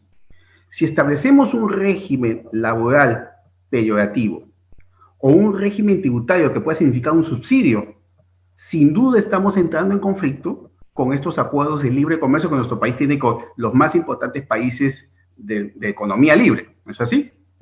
Entonces, tengamos cuidado. Los derechos laborales cada vez más se engarzan con los derechos humanos, se engarzan con el comercio internacional, y allí también hay mecanismos de protección.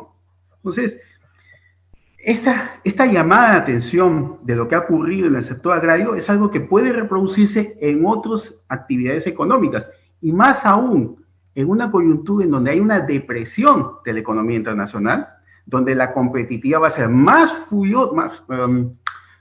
extrema, diría yo, en el mercado internacional, y donde estos factores pueden ser utilizados por los competidores de nuestro país. Entonces, creo que deberíamos visualizar un diálogo social que permita a los actores, trabajadores, empleadores, con el Estado, con una estrategia común de desarrollo productivo, que nos permita a todos que esa inequidad disminuya y llegue a desaparecer, donde el trabajador crezca su productividad, como bien señala Marcel, porque ese es un gran problema en nuestro país, ¿no es así?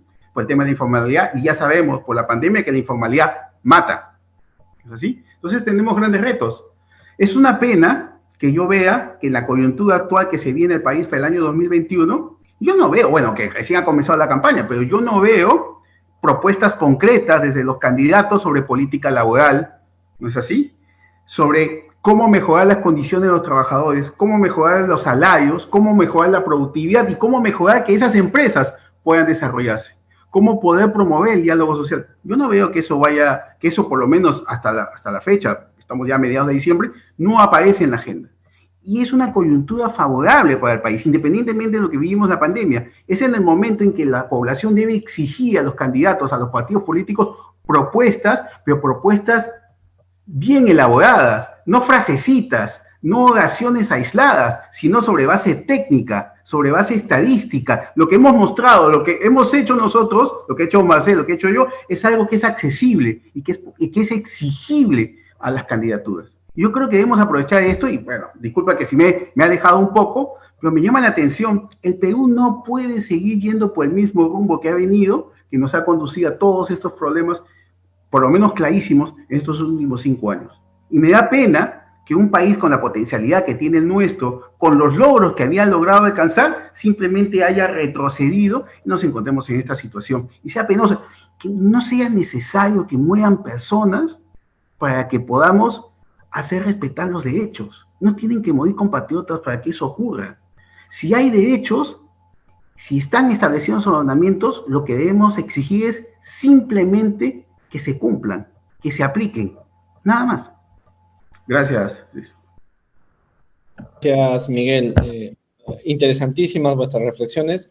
Yo quisiera también hacer algunas ideas y luego una última ronda de despedida, un poco ya para terminar el conversatorio y darle la palabra al decano para que haga sus reflexiones finales. Miren, yo siempre he tenido en la mente la idea de que cuando vino la conquista, ¿no? Y empezó el Perú, porque el Perú empieza con la conquista, cambiamos de modelo de producción.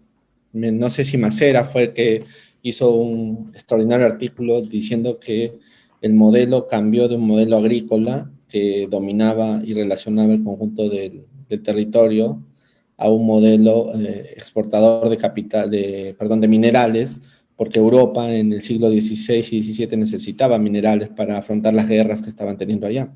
Entonces, esa dislocación de modelo creo que debería ser revertida, no para quitarle valor a la actividad minera, al contrario, sino para reenfocar el conjunto de la actividad, porque sigo yo creyendo, no sé si Miguel y Marcel compartirán esta idea de que la agricultura es más intensiva en contratación de mano de obra que la minería, incluso en tiempos de hoy, que creo que por ahí debería ir. Entonces mi sueño, si quieres Miguel, pensar un poco en una visión de lo que podría ser ya en el mediano y largo plazo, es tener una especie de cabeza de playa o hub regional de producción y exportación de alimentos.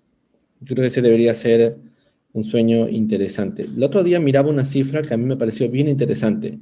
No la he contrastado, es una cifra que apareció en un informe que alguien hacía sobre el balance del régimen. Decía que la cantidad de divisas que ha producido la exportación de la agroindustria es más o menos comparable con la cantidad de dinero gastado en importación de alimentos para toda la población. O sea que estamos como tas con tas. Pero aquí venía el dato que me pareció interesante. Si pensáramos en términos de unidades, decían, esa cantidad de divisas que hemos traído por agroexportación se han hecho en un número, por poner algo así, 10 de territorio, y lo que hemos importado se produciría en 30 de territorio. O sea que en algún sentido la productividad agraria peruana, por las razones que ustedes han explicado, podría significar un boom importante. Entonces ahí, si quisiéramos tener ese hub, ese centro de producción y exportación de alimentos, necesitaríamos ver dónde está el valor agregado y cómo ayudar a que ese valor agregado incluya. Estoy pensando en la economía agraria de la sierra y cómo conseguir tecnología de punta para eso. Entonces, la cuestión es cómo podemos conseguir que el agricultor mediano, pequeño, pueda formar parte de este proceso, ¿no es cierto? Creo que ahí está la cuestión. Y entonces, la pregunta que yo me hago al final de esto es, ¿cómo debería ser el régimen laboral de ese modelo de desarrollo que queremos hacer? Y también me pregunto cómo debería ser el modelo tributario. Tengo algunas constantes después de escuchar la parte laboral y de ver la parte tributaria.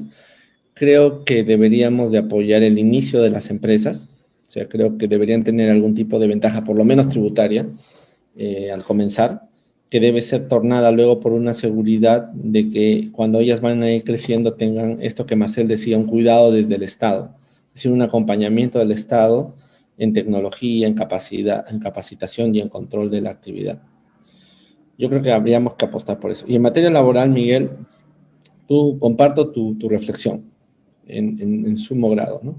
Y creo que la tarea de fondo, ahí de repente en vuestra última intervención no sería una mala idea que hicieran una brevísima comentario sobre este tema, el tema de la capacidad y destreza del trabajador para afrontar el trabajo y darle valor agregado también clasificación. Necesitamos unos mecanismos que permitan que la educación sea un instrumento para el desarrollo de las capacidades en el trabajo, especialmente si estamos ya en un tiempo de cambio de época, ¿no? Donde muchas de las cosas que van a venir van a requerir de otro tipo de trabajadores.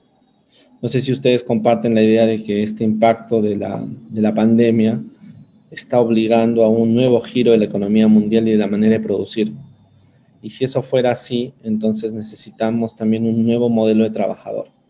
Por eso es que yo tengo una consigna en la cabeza, que es que con la educación nunca se puede negociar. Creo que tampoco con los derechos laborales no podríamos negociar, son los dos pilares. Y casi estoy seguro que con el tributo tampoco debería negociarse. O sea, como son los tres pilares sobre los cuales se puede basar el bien público. Y creo que hay una cuarta cosa con la que no deberíamos negociar, Marcel y yo lo hemos conversado en otra oportunidad, es no podemos negociar con aquellos que corrompen la sociedad y que le roban al Estado, porque finalmente eso es la derrota del tributo. Todo el esfuerzo que tenemos en captar tributación, acaba ese dinero que es de los contribuyentes, porque no es de otra persona, es de nosotros los contribuyentes, acaba siendo robado por la clase política, ¿no? Entonces creo, ahí comparto contigo, Miguel, necesitamos estar muy atentos en estas elecciones que vienen para saber a qué personas les damos el destino de nuestra vida en los próximos años, ¿no? Y para mí esos 4 elementos son elementos que no deberían negociarse. Insisto en eso, ¿no? No podemos negociar la educación, no creo que podamos negociar los derechos de los trabajadores, no deberíamos negociar el tributo y finalmente no deberíamos negociar nada con la corrupción. Creo que son los 4 pilares para empezar de nuevo a ver si en este nuevo tiempo de la República podemos salir adelante. Muy bien, esos eran mis comentarios por mi parte y ya dándole la palabra a Marcel y a Miguel, quiero agradecer a quienes han estado esta noche con nosotros y bueno, conmigo será hasta otra oportunidad. Marcel, por favor. Lucho, como siempre, tus reflexiones. Yo quiero terminar también en ese tono de visión de futuro que tú has puesto al final. Yo afirmo que el Perú carece de un plan estratégico de desarrollo nacional. Por ende, no tiene definido un rumbo claro. Incluso creo que la pandemia es una buena excusa para no hablar del tema. Pero cuando el humo se disipe, vamos a volver a la misma incertidumbre. ¿Hacia dónde era que estábamos yendo? ¿Cuáles son nuestras potencialidades realmente? No me queda muy claro. Tú has mencionado algo sobre un hub en relación al tema de alimentos, agricultura, biodiversidad. Eso es parte de un consenso, usando los términos de Miguel, que se tiene que tener de hacia dónde llevar al país. Es muy triste que para mí el país no tiene un rumbo claro hacia dónde está yendo. Solamente estamos, digamos, resolviendo problemas como de bombero. Tal vez nos hemos especializado, o la clase política y la tecnocracia se ha especializado en atender problemas muy reactivamente. Por eso es que creo lo abandonado que están algunos sectores en la solución por años y años, ¿no? Solamente a eso quiero aportar lo siguiente, el enfoque que en algunos países se está dando para afianzar, digamos, las soluciones hacia adelante como en materia de un consenso, implica juntar a la sociedad civil organizada, a la academia, a los centros de investigación, para darle justamente ese soporte técnico, estadístico de los números y de las ideas nuevas, a lo que puede ser el Estado como responsable de brindar la solución, o quién sabe, responsable de articular, o querer hacerlo todo y creer que tiene toda la solución y que lo sabe todo, cuando de repente a su alrededor están quienes saben un poquito mejor sobre el tema. Voy a hacer 2 comentarios, 2 ejemplos de trabajos que se están haciendo en esa materia. Uno es de la profesora Matsukato en Inglaterra, que habla sobre las misiones. Los países tienen que fijarse misiones. Ella toma el ejemplo de la misión al espacio de Estados Unidos o de Rusia. Es decir, definir Lucho ha hecho mención a unas 4 temas no negociables, definir 1 o 2 o 3 misiones claras de aquí a los próximos 10 años, ¿no?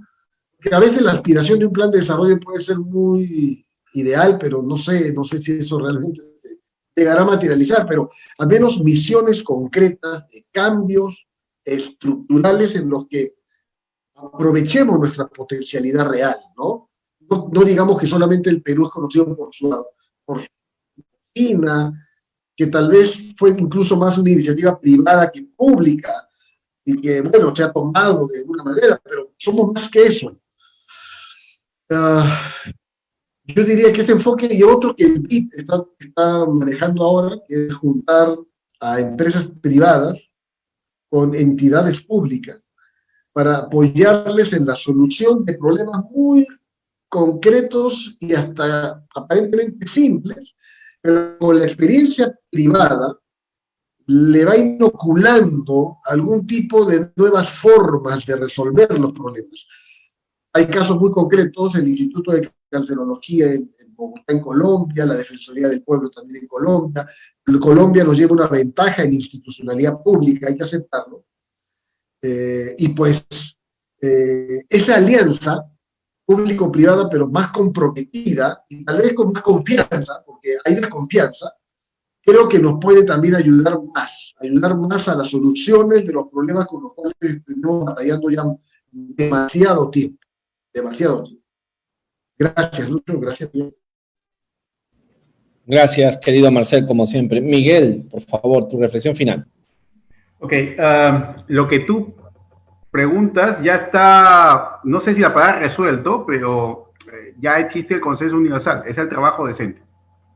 Y el trabajo decente es un consenso universal, es decir, es en el espacio de la Organización Internacional del Trabajo, donde representantes de empleadores, representantes gubernamentales y representantes de trabajadores han establecido un consenso universal de que hay condiciones básicas y esenciales, derechos fundamentales del trabajo, un empleo, protección social y diálogo social. Sobre esos 4 pilares básicos, ¿no es así?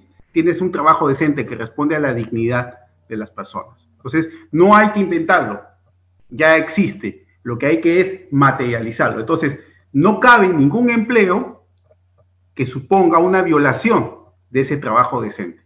Ese es fundamental, es lo esencial. Entonces, por encima de él, por supuesto, cada país establecerá su propia regulación, pero ese es el piso básico. Entonces, ahí está la respuesta, el trabajo decente, y el Perú es un Estado miembro de la Organización Internacional del Trabajo y ha ratificado una serie de convenios internacionales que materializan ese trabajo decente. Segundo, idea, que de repente parece, aunque ya creo que la penetración está clara en la economía nacional.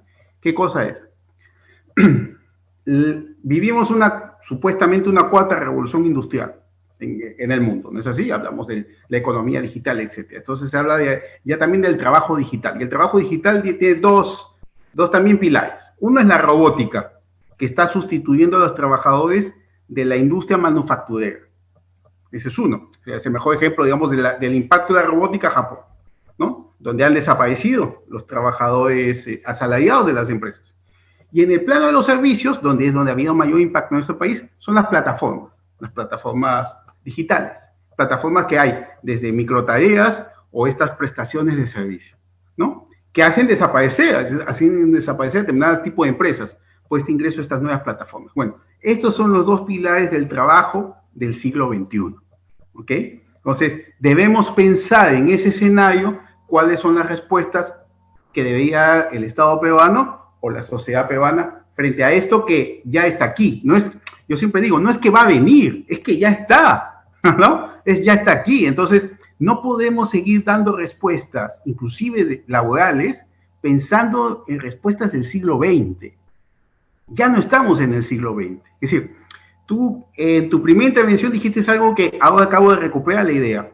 Si el 73% de los trabajadores están en la economía informal, es verdad que de alguna forma, no que de alguna forma, en verdad, el derecho al trabajo le ha dado la espalda a esos trabajadores. Y no podemos pensar en un derecho del trabajo, ¿no es así? Que le dé la espalda ¿a quién? A la gran, inmensa mayoría de los trabajadores de la economía informal. Y aún más grave, no solo en el Perú, en América Latina, en realidad, en muy pocos periodos de tiempo, los trabajadores de la economía formal han sido mayoría respecto a los de economía informal. Entonces también hay una ilusión sobre a quienes se regulaba. Entonces, cualquier política laboral tiene que enfocarse, en mi opinión, primero, en lo que supone el empleo informal. En segundo lugar, el empleo juvenil. Pero no un empleo juvenil bajo la idea de una ley Pulpín, por favor, no va por ahí. La idea es, hay una falta de formación laboral juvenil, sin duda. Significa para la empresa contratar trabajadores jóvenes que carecen de experiencia, les define un costo, sin duda, les significa un costo. Ellos, con un diseño desde el Estado que asegure que esos jóvenes puedan adquirir esa experiencia en el trabajo, es clave, porque entonces se empoderan ellos y están en mejores condiciones de obtener una mayor productividad. Pero si pensamos en una ley de formación laboral juvenil o una ley Pulpín, que lo único que hace, como el caso de la ley de promoción agraria, es abaratemos los costos a través de no darles derechos laborales, esa no es la finalidad. La finalidad debe ser asegurarse que esos jóvenes, efectivamente, por la experiencia, por la labor que vienen cumpliendo en esas empresas, adquieren esos conocimientos. Y eso es una responsabilidad del Estado peruano y también, por supuesto, de esas empresas. Entonces, demos beneficios a esas empresas que contraten jóvenes, no a costa de sus derechos laborales, pero asegurando que efectivamente se ven capacitados y tengan experiencia. Entonces, el segundo tema es empleo juvenil. Y el tercer es empleo femenino. Desafortunadamente vivimos en una sociedad machista. ¿No es así? Bien, que debemos derrumbar, sin duda. Pero las mujeres tienen triple trabajo. Laboran en sus casas, cumplen las labores y las responsabilidades que tienen no solo en el hogar, sino con todo su entorno, muchas veces responsabilidades familiares, y también en el trabajo. Entonces, contratos a tiempo parcial es una buena forma de justamente diseñar normativas y no en términos peyorativos, sino adecuas la regulación que permitas que determinado grupo de personas que no pueden laborar de manera permanente 8 horas diarias, pero pueden laborar menos, ¿no es así? Y pueden insertarse en el mercado de trabajo. Esa es una política, y de nuevo, sin que esto significa disminuir derechos laborales, es flexibilizar justamente para el acceso, en este caso del empleo femenino, por señalar. Recordemos, con el impacto de la pandemia, yo noto que en el Perú todavía no se grafica muy bien todo el significado de ese impacto. Es la crisis que estamos viviendo y vamos a vivir es por un largo periodo de tiempo. La recuperación económica puede ir mucho más rápido que lo que es la recuperación de los ingresos y la recuperación del empleo. Entonces, el próximo gobierno tiene una importantísima tarea y no puede ser un gobierno débil, tiene que ser un gobierno asentado en el consenso social por los retos que vamos a tener. Y termino. Agradecerle a Luis y a Marcel por la oportunidad de esta conversación, seguro que en otras oportunidades podamos repetirlo, y aprovechar para desearles a todos, a ustedes y a los que nos están viendo, unas felices fiestas, ¿no? Hemos tenido un año horrible, el 2020 es algo que ha quedado grabado a todos nosotros como el año horrible que hemos sufrido todos. Muchos de nosotros pueden haber perdido familiares cercanos o amistades, sin duda nos ha tocado a todos, y esperemos que en ese calor navideño, sin visitar lamentablemente por las condiciones que se vive a los familiares y a los amigos, porque la pandemia está ahí, y parece ser lamentablemente que en el Perú de nuevo está apareciendo los elementos de una segunda ola, pero a pesar de ello, que en este espacio familiar que celebraremos con los que estamos presentes y con los que están ausentes, celebremos estas fiestas y que estas fiestas signifiquen en verdad paz y amor, ¿no? Para todos los peruanos. Nada más, gracias. Gracias a ustedes. Bueno, muchísimas gracias. Ahora le voy a dar el paso al decano del Colegio de Contadores Públicos de la Libertad, Rubén Saavedra, para que haga su reflexión final y despide el programa. Yo por mi parte me hago eco de lo extraordinario que ha sido esta conversación, tanto con Marcel y Miguel, grandes personas y mejores amigos y ciudadanos de este país, y desearles también a todos ustedes una feliz Navidad. Creo que es un tiempo para pensar, para reflexionar sobre el sentido de nuestro trabajo, de nuestra familia y de nuestra contribución a la patria. Creo que la idea de la República es una de las cosas que debería palpitar en nuestro corazón en estos tiempos de incertidumbre. Hay una frase que a mí me ayuda mucho en estos días, por lo mismo que dice Miguel y por la situación que estamos viviendo, que es una frase que está en la Biblia. Mientras más oscura es la noche, más cerca está el amanecer. Yo espero sinceramente que este terrible año que hemos vivido torne hacia algo mejor, y creo que por lo menos nosotros 4 con el decano estamos comprometidos en que este país, en hacer de nuestro pequeño o gran trabajo un esfuerzo para servir al país, y eso hemos querido hacer esta noche con esta conversatoria. Muchísimas gracias, amigos, y cedo el uso de la palabra al decano y hasta la próxima, y gracias por todo. Muchas gracias, profesor Luis Durán, por tan importantes reflexiones que han hecho los tres, y sin duda el importante resumen que has formulado en torno a la problemática de la promoción al sector agrario. Sin duda es un sector que requiere mucha atención de parte del Estado, debido a que, como ustedes bien han anotado, genera importantes puestos de trabajo a nivel nacional, y eso trae consigo el desarrollo económico. Si bien es cierto, el problema se ha enfocado principalmente a los grandes contribuyentes agroexportadores, yo estimo que de parte del Congreso debe haber una propuesta también pensada en los pequeños agricultores, ¿no?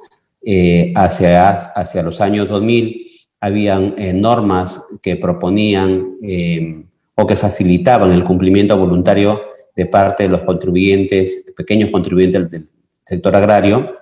Esos beneficios fueron dejados sin efectos porque nunca tuvieron el efecto esperado. Sin embargo, se requiere una propuesta seria para esta gran cantidad de agricultores, que no solo producen bienes de consumo en el Perú, sino que son parte de la cadena productiva agroexportadora. En ese sentido, se debe impulsar un régimen agrario que incluya también a este tipo de empresarios y que, como ustedes bien señalaban, acompañe en sus primeros años, dándole una serie de beneficios e incentivos para que puedan buscar su desarrollo y, sobre todo, formalizarlos, ¿no? Tal vez se pueda hacer algo de parte de las grandes empresas que son las que adquieren estos productos a fin de contribuir también a la formalización. Realmente los datos que nos han mostrado son muy, muy interesantes, y sin duda que esperemos que el Congreso de la República tome nota de cada una de estas cosas que se han analizado, se han presentado el día de hoy, a efectos de tener una propuesta legislativa bastante seria y bien trabajada que permita el desarrollo conjunto del sector. Yo, a nombre del Consejo Directivo del Colegio de Contadores Públicos de la Libertad, quiero hacer extensivo el agradecimiento a cada uno de ustedes por haberse dado el tiempo el día de hoy para poder brindarnos estas importantes reflexiones. Y un agradecimiento especial al profesor Luis Durán Rojo, que siempre está apoyando este tipo de eventos que contribuyen a la investigación y a la propuesta de mejora, en este caso tanto en el ámbito tributario como laboral. Muchas gracias a los tres, y buenas noches a cada uno de los participantes que el día de hoy nos han seguido a través de nuestra plataforma virtual y a través de la plataforma de la Junta de Decanos de Colegios de Contadores Públicos del Perú. Buenas noches.